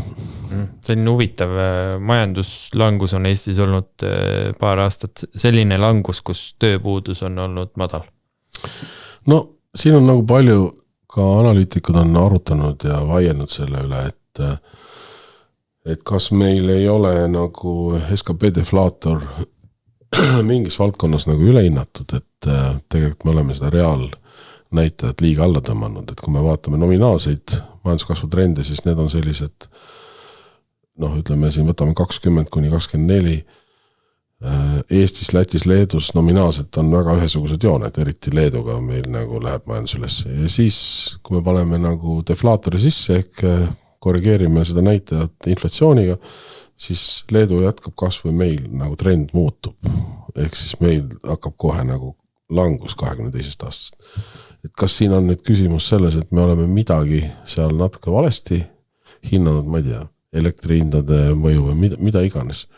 Ja see tegelik langus ei ole nii suur olnud, kui me numbrites oleme näinud. Et võib-olla on olnud see majandusseis parem. No, sellele kaudselt natuke viitab see tööturu olukord, et see ei ole väga hulluks läinud. Natuke tööpuudus kasvas, natuke hõive tuli alla, aga mitte palju. Nii et võib-olla on siin natuke näitajate teema ka, aga jah, see on selline fenomen, et meil on nii-öelda majanduslangus koos suhteliselt kõrge hõivega. kas me näeme Eestis veel 2000-ndatel oli siuke põnev periood, ma mäletan, ma olin suht noor siis, aga ma mäletan seda 2008. aasta kriisieelset aega, selline järsk nagu inimesed olid järsku said mingi 3-4 aastaga palju rikkamaks, kõik inimesed. Ja see majanduskasv seal oli 10% lähedal vist või isegi üle, ma ei mäleta, mis need numbrid olid, aga kas me näeme Eestis veel nagu sellist kasvu kunagi? Lühike vastus on, et ilmselt ei näe, sest noh, seal on ka küsimus selles, et mida vaesem sa oled, mida madalamad tasemed sa alustad, seda lihtsam on saada kiiremaid kasvunumbreid, kui sa oled juba, noh, me oleme jõudnud sinna kuskil 80-85% peale Euroopa Liidu keskmisest, noh, natuke oleme nüüd alla tulnud, siis sealt täiendavat kasvu juurde ehitada on järjest keerulisem, sest sul see on tase juba nii kõrge, ehk siis teiste sõnadega kui meil õnnestuks siuke 3%-line rääkimata 4% saavut, siis oleks see juba väga, väga hea saavutus, et 10-8% majanduskasvu me kindlasti ei näe, aga 3% võib-olla väga heal aastal 4% võiks näha. No samas USA ju kasvab seal 2,5-4. Samamoodi ju väga pikalt nagu küpsenud. Aga noh, siis me jõuame jälle sinna juturde, kus me olime juba. Vaatame demograafilisi näited, vaatame tehnoloogia arengud, noh, meil ei ole seda kuskilt võtta. Ja seal on mastaab ka nagu raha ja finantsturud ja kõik on nagu üli. Ja noh, kui me vaatame USA võlga ja kõike seda, noh, see USA on hoopis nagu eri case, et me ei saa seda nagu siia tuua, et noh, kui me mõtleme nüüd Euroopas, millal mõni suur riik 4% majanduskasvu näitas, ma arvan, et see oli päris ammu, ütleme nüüd. Kas, mis need ideed oleks, kui sul endal oleks võimalik nagu seda suunata natuke seda laeva, et majandus nagu kiiremini kasvama hakkaks, mis sa nagu teeks, mis esimesed võib-olla 3 asja või 2-3 asja oleks, mis teeks? Punkt 1, et ma mõnda aega ei teeks mitte midagi, sest see oleks nagu kõige parem ettevõtlusele, kus sa ütled, et nüüd ongi järgmised 5 aastat on niimoodi. Meil ükski poliitiline jõud seda ei julge öelda, sest et meil on 4-aastased valimistsüklid. Aga noh, kui me saaksime anda ettevõtetele mingi kindlustunde, et noh, nüüd 5 aastat on nii. Noh, veel parem on 10 aastat on nii. Aga noh, me seda ei anna. Ehk siis tegelikult üks asi, mida ei tohi teha ja mida meie valitsus on teinud, on tõmblemine, et sa kehtestad maksud, siis kaotad maksud, siis sa räägid mingite maksude kehtestamises, siis sa neid ikkagi ei kehtesta lõpuks, siis sa arutad, et kas selle võiks ära kaotada, ärme siis ikka kaota. Et sellist asja nagu ei tohiks teha, see on nagu kõige halvem. Tõsta maksud üles, olgu kõik virisevad, aasta pärast on kõik ennast sellega kohandanud, elu läheb edasi ja nad teavad, et järgmised 5 aastat midagi ei juhtu. Aga selline tõmblemine, see on kõige halvem asi, mis üldse ettevõtjale valitsus teha saab. Kindlust ei ole tuleviku osas. No, see on sama põhjus, miks väga kõrgele tõusev inflatsioon halb ettevõtlusel on, et sa ei saa planeerida ju, sa ei tea ju palju järgmine aasta mingi asi maksab. Et see usaldus nagu valitsusmajanduspoliitika vastu on üks võtme teema. Ma ei arva, et vaja oleks metsikult nüüd kuidagi ettevõtlust toetada, et ettevõtjad saavad ise hakkama tegelikult ja igasugused toetused on turu solkimine. Noh, mis on nagu liikumine õiges suunas, on see kaitsetööstuse teema ja ma arvan, see võiks olla üks niisugune nišš või mootor, kuhu riik saab raha panna ja tal on selleks raha ja meie ettevõtted saaksid seda valdkonda arendada, eriti veel, noh, kui siia saaks sisse tuua selliseid topeltkasutusega asju, mida saab kasutada nii tsiviilis kui sõjaväes, ehk me võidaksime sellest nii-öelda kaitsetööstuse eelise arendamisest ka tsiviilkodanikena, et ma ei tea, arendame mingeid asju, mida saab kasutada nii sõjaväes kui praktikas. Et see tundub nagu päris mõistlik suund ja seda peaks nagu edasi ajama ja noh, ma jõulisemalt liiguksin ka ilmselt tuumaelektrijaama suunas, et ega muud moodi seda energia probleemi me ei lahenda, ütleme nüüd. Ma olen ka väga seda päri, et tuumaenergia poole liikuda just, sest noh, ma arvan, et tuumaenergia on nagu väga selline emotsionaalne teema paljude inimeste jaoks, aga tegelikult on nagu isegi rohelisem kui ma ei tea, tuuleenergia. No täna ei ole selle lihtsalt alternatiiv, ütleme niimoodi, et kui tuleb mingi alternatiiv, siis võib-olla on mingid veel, ma ei tea, see termotuuma reaktsioon, mis on juhitav, tuumapomm purgis, ütleme pitlikult öeldes, aga seda ei ole meil täna lihtsalt ja siis me peab kasutama neid energiaressursse, mis meil on. Hüdroenergiat meil ei ole, tuul meil kogu aeg ei puhu, päike meil kogu aeg ei paista, selleks, et mingi stabiilsus saavutada, ongi sul kas kivisüsi või tuum. Ja kuna me ise Euroopas oleme kehtestanud süsteemi, et kivisütt ei tohi katlasse ajada, või põlevkivis, ütleme meie mõistes, ma mõtlesin nagu globaalselt kivisüsi, aga ütleme meil siis põlevkivi ei tohi katlasse ajada, siis nii ongi, siis ei olegi rohkem variante kui tuumajaam, ütleme. Ja see nagu on nagu minu jaoks ilmselge, et seda põlevkivist loobuti liiga kiiresti. Et me oleks nagu nii paljud probleemid oleks, nii palju vähem probleeme oleks majanduses, kui me seda otsust nagu ei oleks liiga vara teinud. See on see, me oleme nagu tublimad usklikud kui paavst on, et kui mulle meeldis Raivo Vare üks selline ütelus, see rääkib puudus seda rohepööret ja kõik see ESG temaatika, kõik see muumaatia suur teema. Et tema kui vana raudteelane ütleb, et üldiselt nagu vagunid ei peaks nagu sõitma enne vedurit, et las ikka vedur sõidab kõige ees ja siis lähevad vagunid järgi. Aga me oleme see vagun, kes pani kohe ajama, mingis suunas. Ja nüüd vaatame selja taha, et kas huvitav, kas vedur ka järgi tuleb. Et ei ole mõtet olla ülipüüdlik kõikides valdkondades, võtta asja rahulikult ja mitte keerata asju üle, vaid ma ei tea, rakendada, sellest on nüüd järjest rohkem rääkima hakatud ka, et rakendama Euroopa Liidu nõudeid mitte maksimummäärade järgi, vaid miinimummäärade järgi ja see juba oleks väga suur kergendus ettevõtlusele. Sa kirjutasid ühes ERR-is avaldatud artiklis mõned ideed nagu ka inflatsiooni ohjeldamiseks, et kuidas me saaks nagu inflatsiooni siis madalamaks. Sõid seal välja, et käibemaksu ja aktsiiside ärajätmine, ma ei mäleta, mis see kuupäev täpselt oli, see oli just selle aasta oma ikkagi, äkki mais või? See oli ilmselt ikkagi ennem neid maksutõuse, kui see kogu see teema oli üleval, jah. Ega ma nüüd võid mu mälu värskendada, mis need punktid veel olid. Käibemaksu ja aktsiiside ärajätmine, sotsiaaltoetuste indekseerimise lõpetamine, pensionite eelkõige siis, avaliku sektori kulutuste piiramine ja regulatsioonide kärpimine. See on tegelikult nüüd kõik see natukene, ütleme, see ei ole võib-olla isegi mitte inflatsiooni, see on nagu teema, kuidas nagu riigieelarve nagu korda saada, et me räägime avaliku sektori kärbetest, aga me tegelikult ei tee neid reaalselt, kui me vaatame.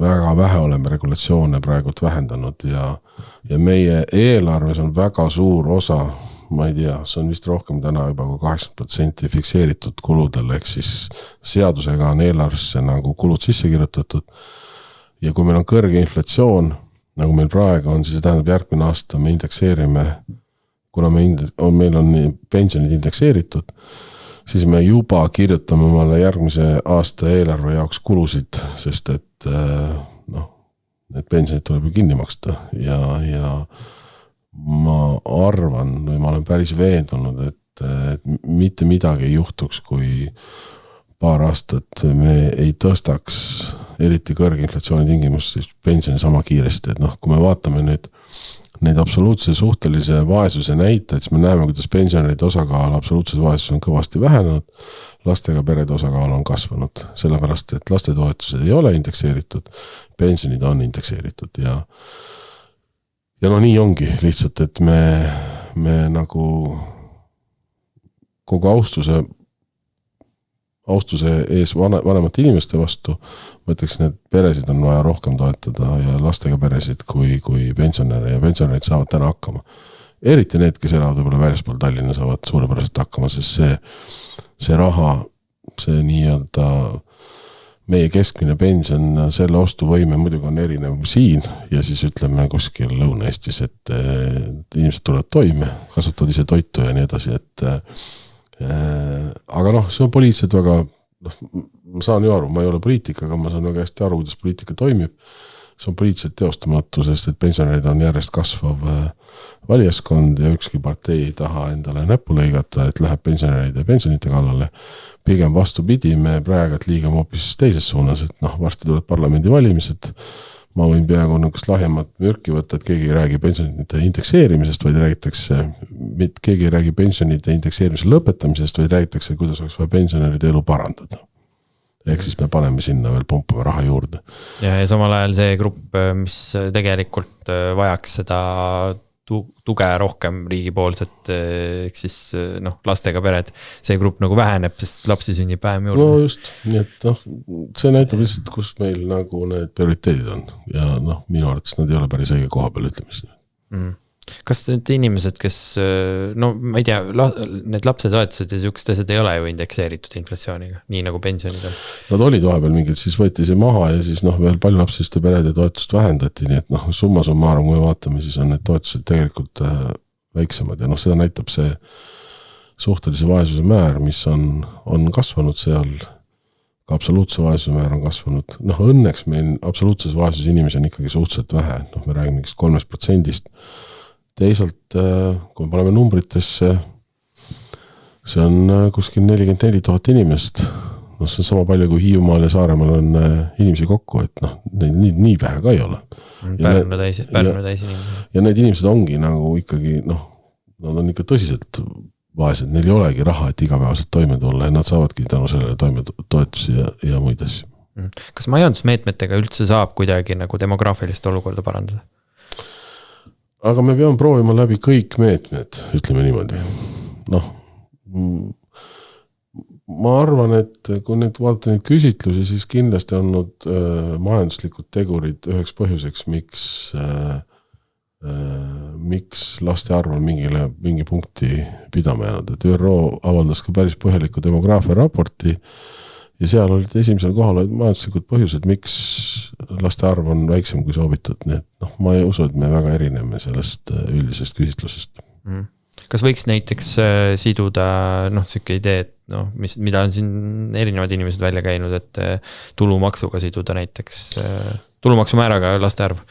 Siin on väga erinevaid ideid on välja käidud, et teeme eraldi pensionifondi paljulapselistele peredele ja ülejäänutele ja siis nagu on näha, kus kohast nagu tegelikult raha pensionäridel tuleb, sest et üks asi on nagu, mida tahaks nagu ära klaarida, et kui me räägime sellest, et on vaja rohkem lapsi selleks, et nad oma vanemaid üleval peaksid, siis enamik inimesi võtab seda nagu sõna-sõnalt. Ehk teiste sõnadega, minu lapsed peavadki mind ülal pidama, kui ma enam tööle käin. Aga see tegelikkuses ei ole nagu selle mõtteviisi põhipunkt, et iga laps peaks oma vanemad ülal pidama. Selle asja mõte on selles, et suurem osa pensionist tuleb esimest pensionisambast ja esimest pensionisambast maksavad meie lapsed. Ehk siis tegelikult meie pensioni maksavad meie lapsed. Ja kui neid on liiga vähe, siis esimese pensionisambasse enam raha ei jää. Ja teise pensionisamba raha on inflatsioon nagu nii ära söönud. Nii et selles mõttes on see suhteliselt nagu... Ja see reaaltootlus on seal nulli juures isegi pärast seda inflatsioonilainet. Nii et selles mõttes on nagu on vaja lapsi selleks, et meil oleks tulevikus maksumaksjaid. See on nagu see põhipoint, kes siis neid pensioni maksaksid. Nii et, ja siin on tehtud siis, siin on igasuguseid huvitavaid ettepanekuid tehtud, et et pension võiks sõltuda siis laste arvust põhimõtteliselt. Teine asi on see üks huvitav idee, mis tuli Peresitkapitali demograafia seminari välja, et pension võiks sõltuda laste arvust. Mis on ka väga huvitav mõte selles mõttes, et ma ei tea, palju meil on selliseid peresid, kus on küll 3 last, aga nendel ühelgi pole lapsi, ehk lapselapsi ei ole. Et siis tekib küsimus, et midagi on nagu valesti läinud, et miks neil nagu lapsi ei ole, aga kui neil on ka lapselapsed, siis mõtled nagu, minu ealised mehed ikka mõtled, siis on midagi vähemasti nagu laste kasutamisel õigesti tehtud. Aga kas see nagu mõnes mõttes selle miinus on ju see, et nendel inimestel, kes lapsi kasvatavad, neil on kohe raha vaja, mitte nagu hiljem pensionieas, neil on vaja kohe seda raha selle jaoks, et lapsi kasvatada? Selleks on see sama lastetoetuste teema ja noh, tegelikult siin on käidud ka veel radikaalsemaid ideid välja ju, et oleks emapalk tegelikult. Et sisuliselt ikkagi noh, kõik, kes on lastega kodus olnud ja lapsi kasvatanud, see on täiskohaga töö, vähemalt mingid esimesed aastad. Ja miks ei võiks selle töö eest saada nagu normaalset palka? Noh, täna ei saa, mingi aja saada, aga suhteliselt lühikse aja. Nii et selline vanemapalk või emapalk, noh, ütleme vanemapalk, sest isa võib ka võimaliselt koju jääda, et see on nagu, see on täiskohaga töö.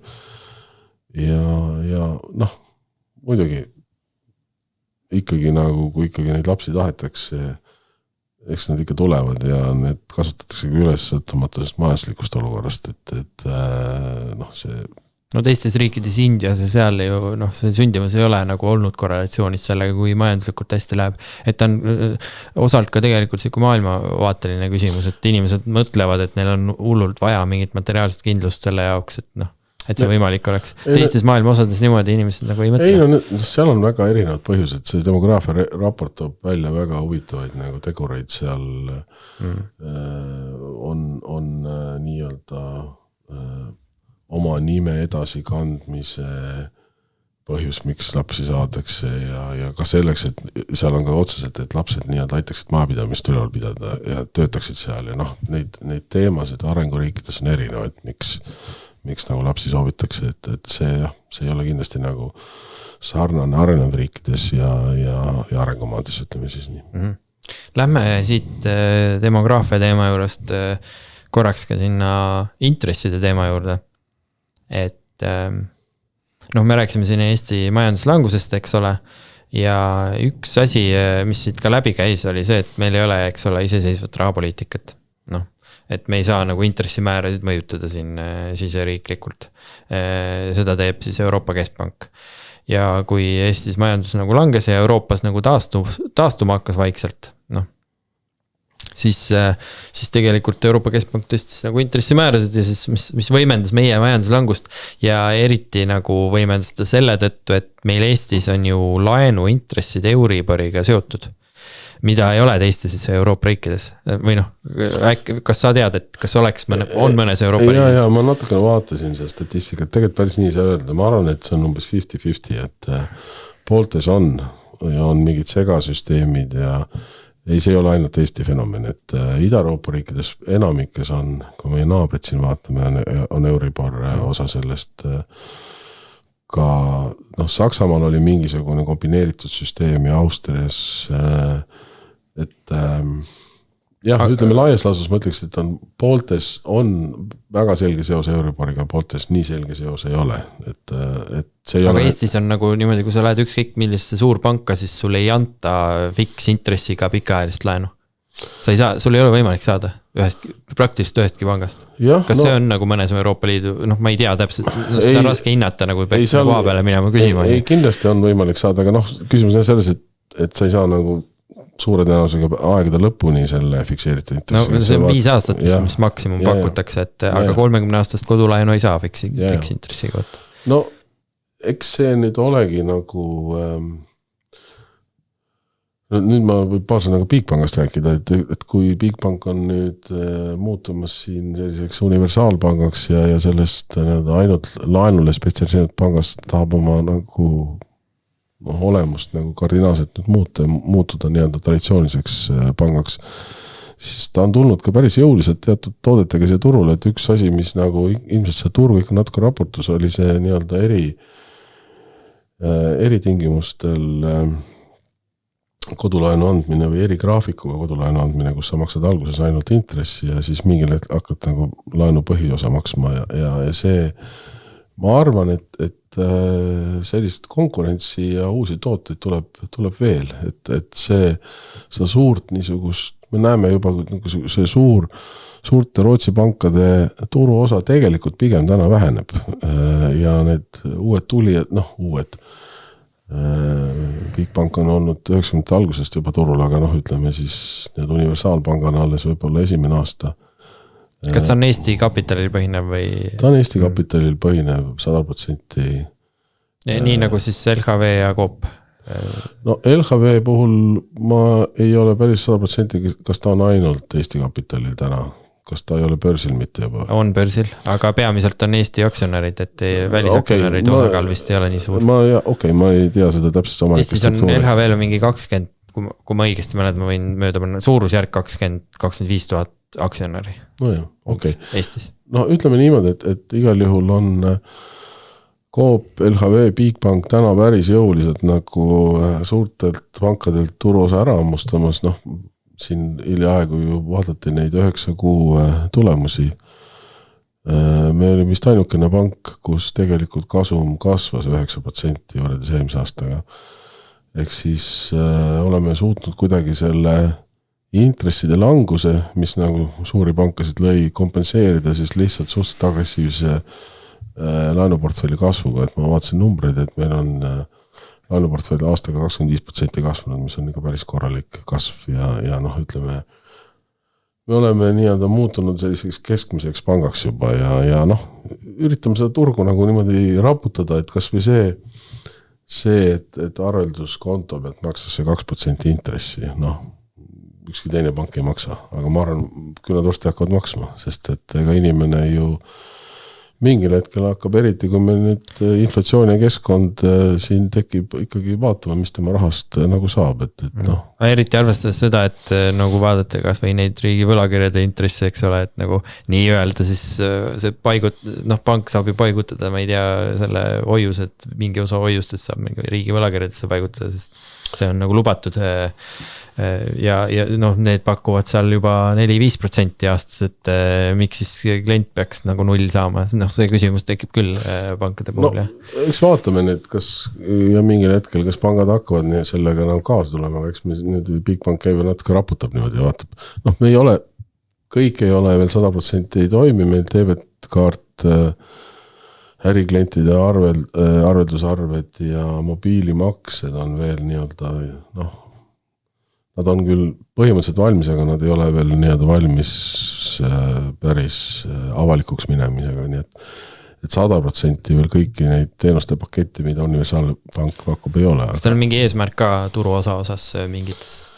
No ütleme niimoodi, et protsentidest on nagu keeruline rääkida, et noh, ametlikult ei ole nüüd öelda, et me tahame, meie turuosa oleks, ma ei tea, N% 10 aasta pärast sellist nagu selget sihtmärk ei ole võetud, aga noh, mis võib-olla eristab meid LHV-st ja Coopist on see, et meil on täna ikkagi väga tugev positsioon nii Lätis kui Leedus, et me muutume ikkagi nagu selliseks keskmiselt tugevaks universaalpangaks 3 Balti riigis korraga, et noh, nendel ei ole selliseid arusid, noh, meil on Soomes on ka kontor ja Bulgaarias ja Rootsis, noh, tõmmatakse natuke praegu tegevusi koomale, aga ütleme, aga meie koduturg on ikkagi Balti riigid ja noh, saada ikkagi nagu arvestatavaks, ütleme, tarbimislaenuturul me oleme juba väga arvestatav, aga noh, et universaalpangana olla arvestatav palk 3 Balti riigis, ma arvan, see on nagu esimene eesmärk, mis on vaja nagu ära täita. Jah, igati teretulnud on see, et nagu Eesti kapitalil põhinevad panku nagu juurde tuleb või turuosa suureneb, sest noh, kui ma ükskord nagu arvutasin välja selle pankade kasumid olid seal 2023, eks ole, eelmine aasta ka tegelikult, oli see kuskil miljardi euro juures, no puhas kasumid. Ja kui sa võrdled seda Eesti SKP-ga, siis meil noh, pankade puhaskasumid moodustasid seal 3,5% Eesti SKP-st. Et noh, 3,5% võib tunduda väike number nagu 100%-st, aga tegelikult noh, kui sa mõtled ühe majandussektori peale ja selle ainult puhaskasumi peale, siis see number on tegelikult väga suur. See on suurem, kui meil, ma ei tea, kaitsekulutuste peale läheb. Et noh, kõik see raha ju liigub nagu välja Eestist. Noh, suur osa sellest liigub välja, jah. Et ei, noh, nõus nii-öelda pooled ja naljaga öeldes aktsionäride üldkoosolekut on väga lihtne pidada. Üks omanik helistab teisele.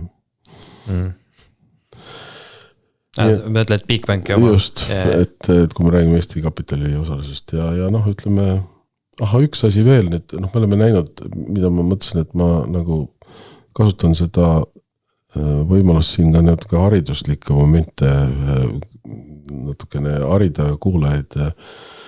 Kui me vaatame nüüd ajakirjandust, noh, Bigbank, aga ka teised mitmed pangad on teinud nüüd päris mitmeid võlakirja emissioone, noh, et kaasates kapitalinõuded on kõrged, kui sa tahad kasvada, siis peab oma kapitali osakaalu suurem olema ja võlakirjad on üks variant, neid on erinevat sorti, aga ma ei hakka praegu minema nagu detailidesse. Lihtsalt see nii-öelda ajakirjanduse reaktsioon on, et nüüd tuli nagu mingi võlakirja pakkumine ja noh, ma ei tea, ütleme, pakuti 4 korda üle. Ja siis kõik räägivad, võt see oli ka jube edukas võlakirja emissioon. 4 korda märgiti üle. Noh, kui nüüd majanduslikult mõelda, siis see oli mõnes mõttes ebaõnnestumine, sellepärast, et hind pandi vale. Et kui täpselt 100%-le hästi läheb. Siis... Kui sa, noh, edukas on see siis, kui sa paned sellise intressi või marginaali, mis tagabki 100%-lise märkimise. Kui üle märgitakse, siis on hind vale, aga sellest nagu ei räägita, et noh, Bigpanga puhul räägite sellest, kõikide pankade puhul räägite, et jube edukad need emissioonid olid. Aga ei mõelda mitte selle, noh, see on natuke seotud selle börsi teemaga, noh, kui ma juba siin sellised linnalegendidest natuke räägin, et üks on see, et kui üle märgitakse, siis on edukas emissioon, ei ole, siis on tegelikult hind on vale. Ja teine asi... No oleneb, kui palju üle märgitakse, kui ala märgitakse, siis on ka natuke halb. Siis on halvasti, just. Sest see annab märku, et järelikult oli intress liiga madal või ei olnud hea pakkumine ja siis võib-olla need investorid, kes juba ostsid, hakkavad müüma neid võlakirju. No, seal tekib nagu... Aga see ma tahangi öelda, et edukas on see, noh, okei, ütleme, kui natuke märgitakse üle, noh, 120% märgitakse, 150%, siis on nagu edukas, et siis pandi see hind õige koha peale. Aga üldiselt nagu on need mitmekordsed ülemärkimised. Teine selline linnalegend on see, et kuidagi on tekkinud mulje, et kui ettevõte läheb börsile, siis on tegemist jube eduka ettevõttega. Nüüd, kes natuke nagu ettevõtja mõtlemisest aru saavad ja teavad, miks ettevõtted lähevad börsile. Ettevõtted lähevad börsile väga konkreetsel põhjusel. Mitte, et nad tahaksid nüüd olla iga päev ajalehtedes ja börsi uudiseid produtseerida. Neil on raha vaja. Neil on vaja, noh, pankadel on eriti kapitalinõuded, see, mis ajab pangad börsile, aga noh, ka teistel firmadel on vaja kaasata kapitali selleks, et, ma ei tea, laieneda, osta konkurente ära, mida iganes.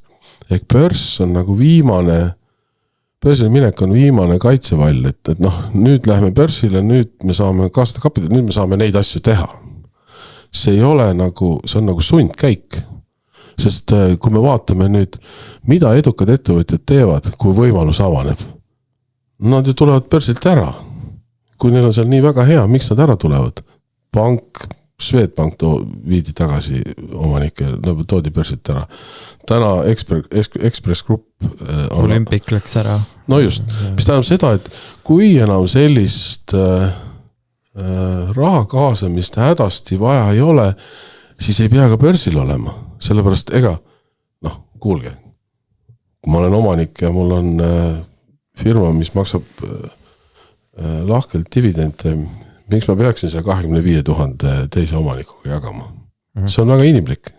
Aga samal ajal on see ju ka, et mina nagu suhtun väga positiivselt, kui ettevõtted börsile lähevad, sellepärast, et sa annad võimaluse palju laiemale inimeste hulgale saada aktsionärideks ja omanikeks. Just. Ja no näiteks kui LHV börsil on, siis neil on 25 000 aktsionäri ja kõik need aktsionärid saavad nagu dividendi taol omaniku tulu, kõik see raha jääb Eestisse, jaguneb nende inimeste vahel ära ja läheb nagu sisetarbimisse suuresti. Aga ma saan sellest mõttest aru, aga noh, lihtsalt kui sa oled nagu tuumik ettevõtja, sa oledki selle ettevõtte loonud, siis noh, sa ilmselt nii ei mõtle, et jube tore, et mul on veel 25 000 omanikku.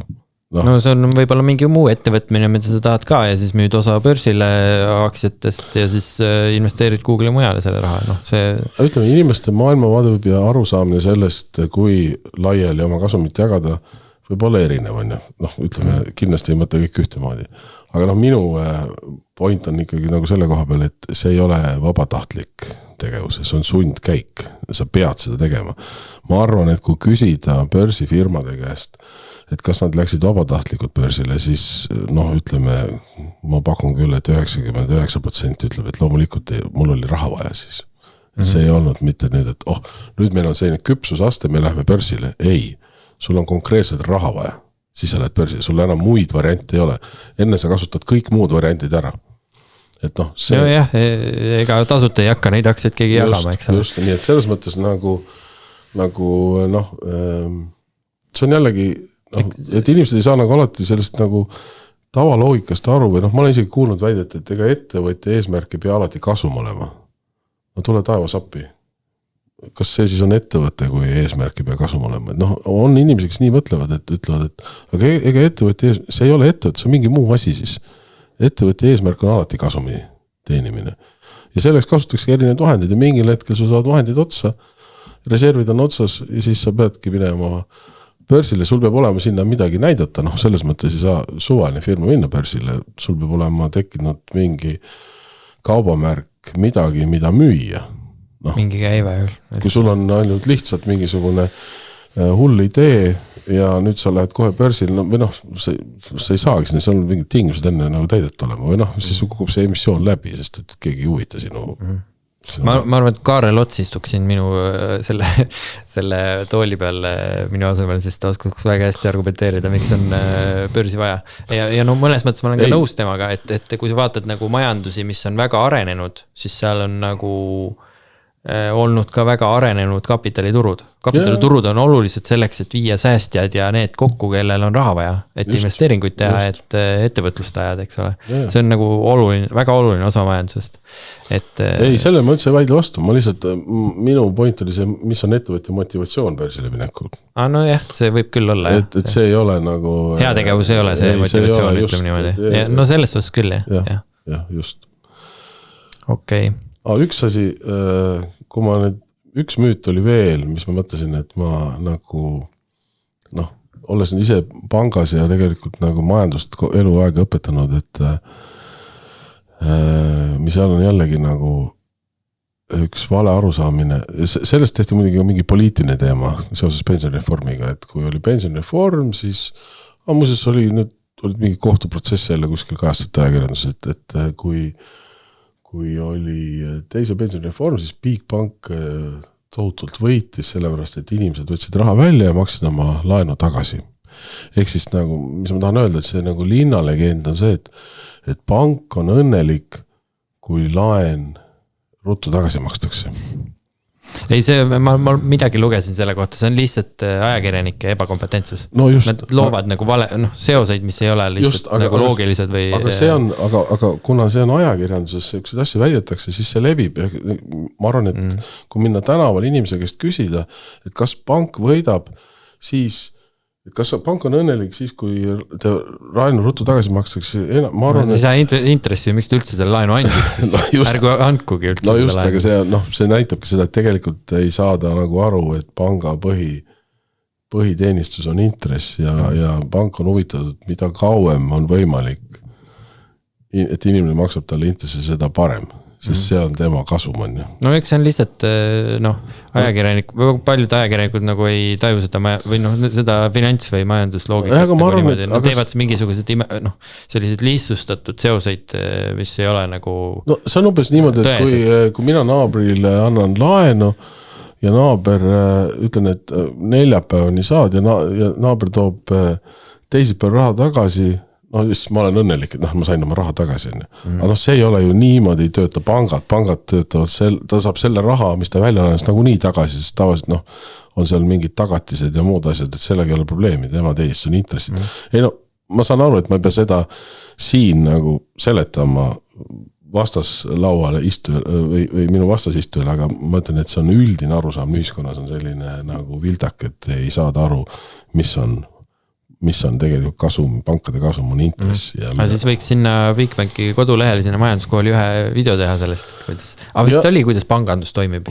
Seal on, aga ma ei ole seda konkreetset näidet toonud, et võib-olla peaks tegema eraldi video just selle konkreetse, või nende mõnede haakuvate teemadega, et nagu lõhkuda mingisuguseid üldiseid väärarusaamasid siis majandusest, et mingid asjad on nagu inimestesse kivistunud teadmisse, ja lihtsalt neid lahti seletada, need päris nii ei ole. Okei, nüüd on see hariduslik plokk läbi meil, jah. Võib-olla siia lõpetuseks lühidalt veel, mul on üks küsimus veel, kinnisvaraturg, millest me ei ole veel rääkinud. Võib-olla nagu lühidalt nendele inimestele just siis preemiaks, kes nii kaugele on jõudnud selle podcasti kuulamisega. Et mis oluline teada inimestele, kes praegu nagu soovivad kinnisvara osta või müüa? No ütleme, siin on kaks asja. Kui me vaatame nüüd eriti Tallinna kinnisvaraturgu, siis siin on toimunud ilmselge elavnemine praegult. Ja noh, kõik see, mis toimub kinnisvaraturul, sõltub sellest, millised on intressid.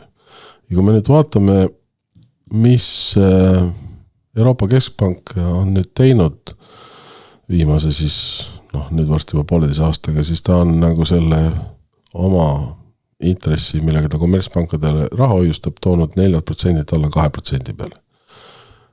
Ja sellega on seotud nüüd see intress, millega suured kommertspangad oma vahel laenu annavad ja see ongi see Euribor, ütleme siis niimoodi, et kui me näeme, et kui Euroopa Keskpanga intress on täna 2%, Euribor on 2,1 millegagi, ehk siis see on natukene kõrgem, aga ta on seal väga selle lähedal. Ja nüüd edasi nagu küsimus, mis nüüd edasi saab, ja mida aeg edasi, seda rohkem ma kipun selle partei toetajate hulka kuuluma, kes ütlevad, et võib-olla enam nagu sellel ja järgmisel aastal intressilangetusi ei tule. Ehk siis Euribor jääbki kuskil 2,1 peale. Siin on mingi variant, on ikkagi mingid prognoosimajad, kes arvavad, et kevadel tuleb üks intressilangetus veel, et see läheb 1,75 peale, mis tähendab, et siis Euribor on seal kuskil 1,8 natuke peale. Aga ma pigem kaldun toetama praegu mõtet, et Euribor ei jääb nüüd meile mõneks ajaks nagu püsima. See kõik võib muutuda siis, kui see inflatsioon tekib ja need asjad, millest me enne rääkisime. Aga ma lähtume sellest tänasest seisust. Ja kui me sellest eeldusest lähtume, siis ma ütleksin, et ei ole, kui inimesed veel nüüd ootasid, et äkki intressid langevad veel, siis see tõenäoliselt nad veel langevad, praegu on suhteliselt väike. Küll, mis aga juhtub, kuna intressid on juba kukkunud, siis teistpidi ehitussektor on juba elavnenud. Hakatakse rohkem ehitama, raha on rohkem kättesaadav ja loomulikult ka nõudlus korterite järgi kasvab, sest laenu on lihtsam saada. Kõige selle tulemusena tegelikult, kui nõudlus kasvab, siis see hakkab hinnataset lükkama, ehk mingil hetkel, mis hinnad, mis nüüd seisid tänu suhteliselt sellisest stabiilsele perioodile, nad natuke kasvasid, aga mitte väga palju, siis see kasv varem hiljem nüüd hakkab hinnakasv peale, ehk tegelikult ütleme niimoodi, et kui puhtalt nagu majanduslikult seda vaadata, et täna me oleme sellest teadmises, et intressid ilmselt enam ei lange, hinnad juba on vaikselt hakanud kasvama, aga veel ei ole väga kiiret kasvu, siis tegelikult just nagu ongi praegu õige aeg, kui sul on nagu plaanis ikkagi omale elamine muretseda, see laen võtta, kaubelda endale soodsad tingimused, kuna konkurents on pankade vahel päris karm ja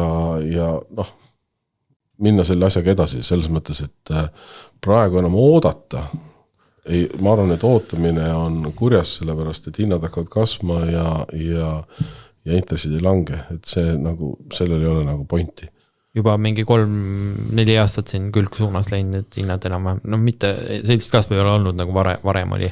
Ja see majanduskasvu prognoos, mis sa välja teid, see 1,52% Eestis, et see nagu annab ka sellele ju. Ja ütleme, ehitussektor saab hoo sisse ja kõik see asi hakkab vaikselt nagu kerima. Ja kuna ütleme, intress on, Euribor ei ole enam mitte 4, millegagi, vaid on 2, millegagi, siis loomulikult laha hind on muutunud odavamaks ja inimestel on lihtsam laenu võtta. Ja see kindlasti hakkab kinnisvaraturgu elavdama. Väidetavalt see ei ole igale poole jõudnud Lõuna-Eestis näiteks, et me juba näeme, et tehingute arvud on kasvanud. Tallinnas väidetavalt on, kui kuulata siin neid spetsialiste, olin Toompargiga sarnases vestluses ja siis rääkisime sellest ja tema ütles, et väga kiiresti on nüüd juba kasvama hakanud Tallinnas korteri tehingute arv. Me ei jälgi nii igapäevaselt seda statistikat, aga arvata võib, kui raha hind on nagu talutav ja sa jaksad laenu võtta, siis öeldakse on ju, et korteri ostmine on korteri ostmiseks ei ole kunagi õiget aega, korter tuleb siis, oma eluase tuleb siis osta, kui vaja on jah, et sa nagu jäädki ootama. Aga praegu tundub, et see ootama jäämine ei ole nagu hea mõte, sest et ilmselt hakkavad hinnad nüüd üles pool liiku. Ühesõnaga kõik kinnisvara ostma. Ei no, mitte kõik, need, kellel vaja on. Kellel vaja on ja noh, see ju haakub selle meie jutuga, et kuna ilmselt on ees ootamas ikkagi inflatsioonilised aastad, siis ilmselgelt korterid on üks varaklass, mis... No on küll ja kinnisvara üldiselt kõrge inflatsiooniga perioodidel on nagu pakkunud head tootlust. Võrreldes isegi aktsiate ja eriti võlakirjad negatiivselt. Ma võin öelda, et minu korter Tartus, mis sai muretsetud 90. lõpus, ehk siis 25 aastat tagasi, maksab täna ilmselt natuke rohkem, kui ta maksis eurodes, kui ta maksis ostes kroonides. Ehk siis üle 15 korra.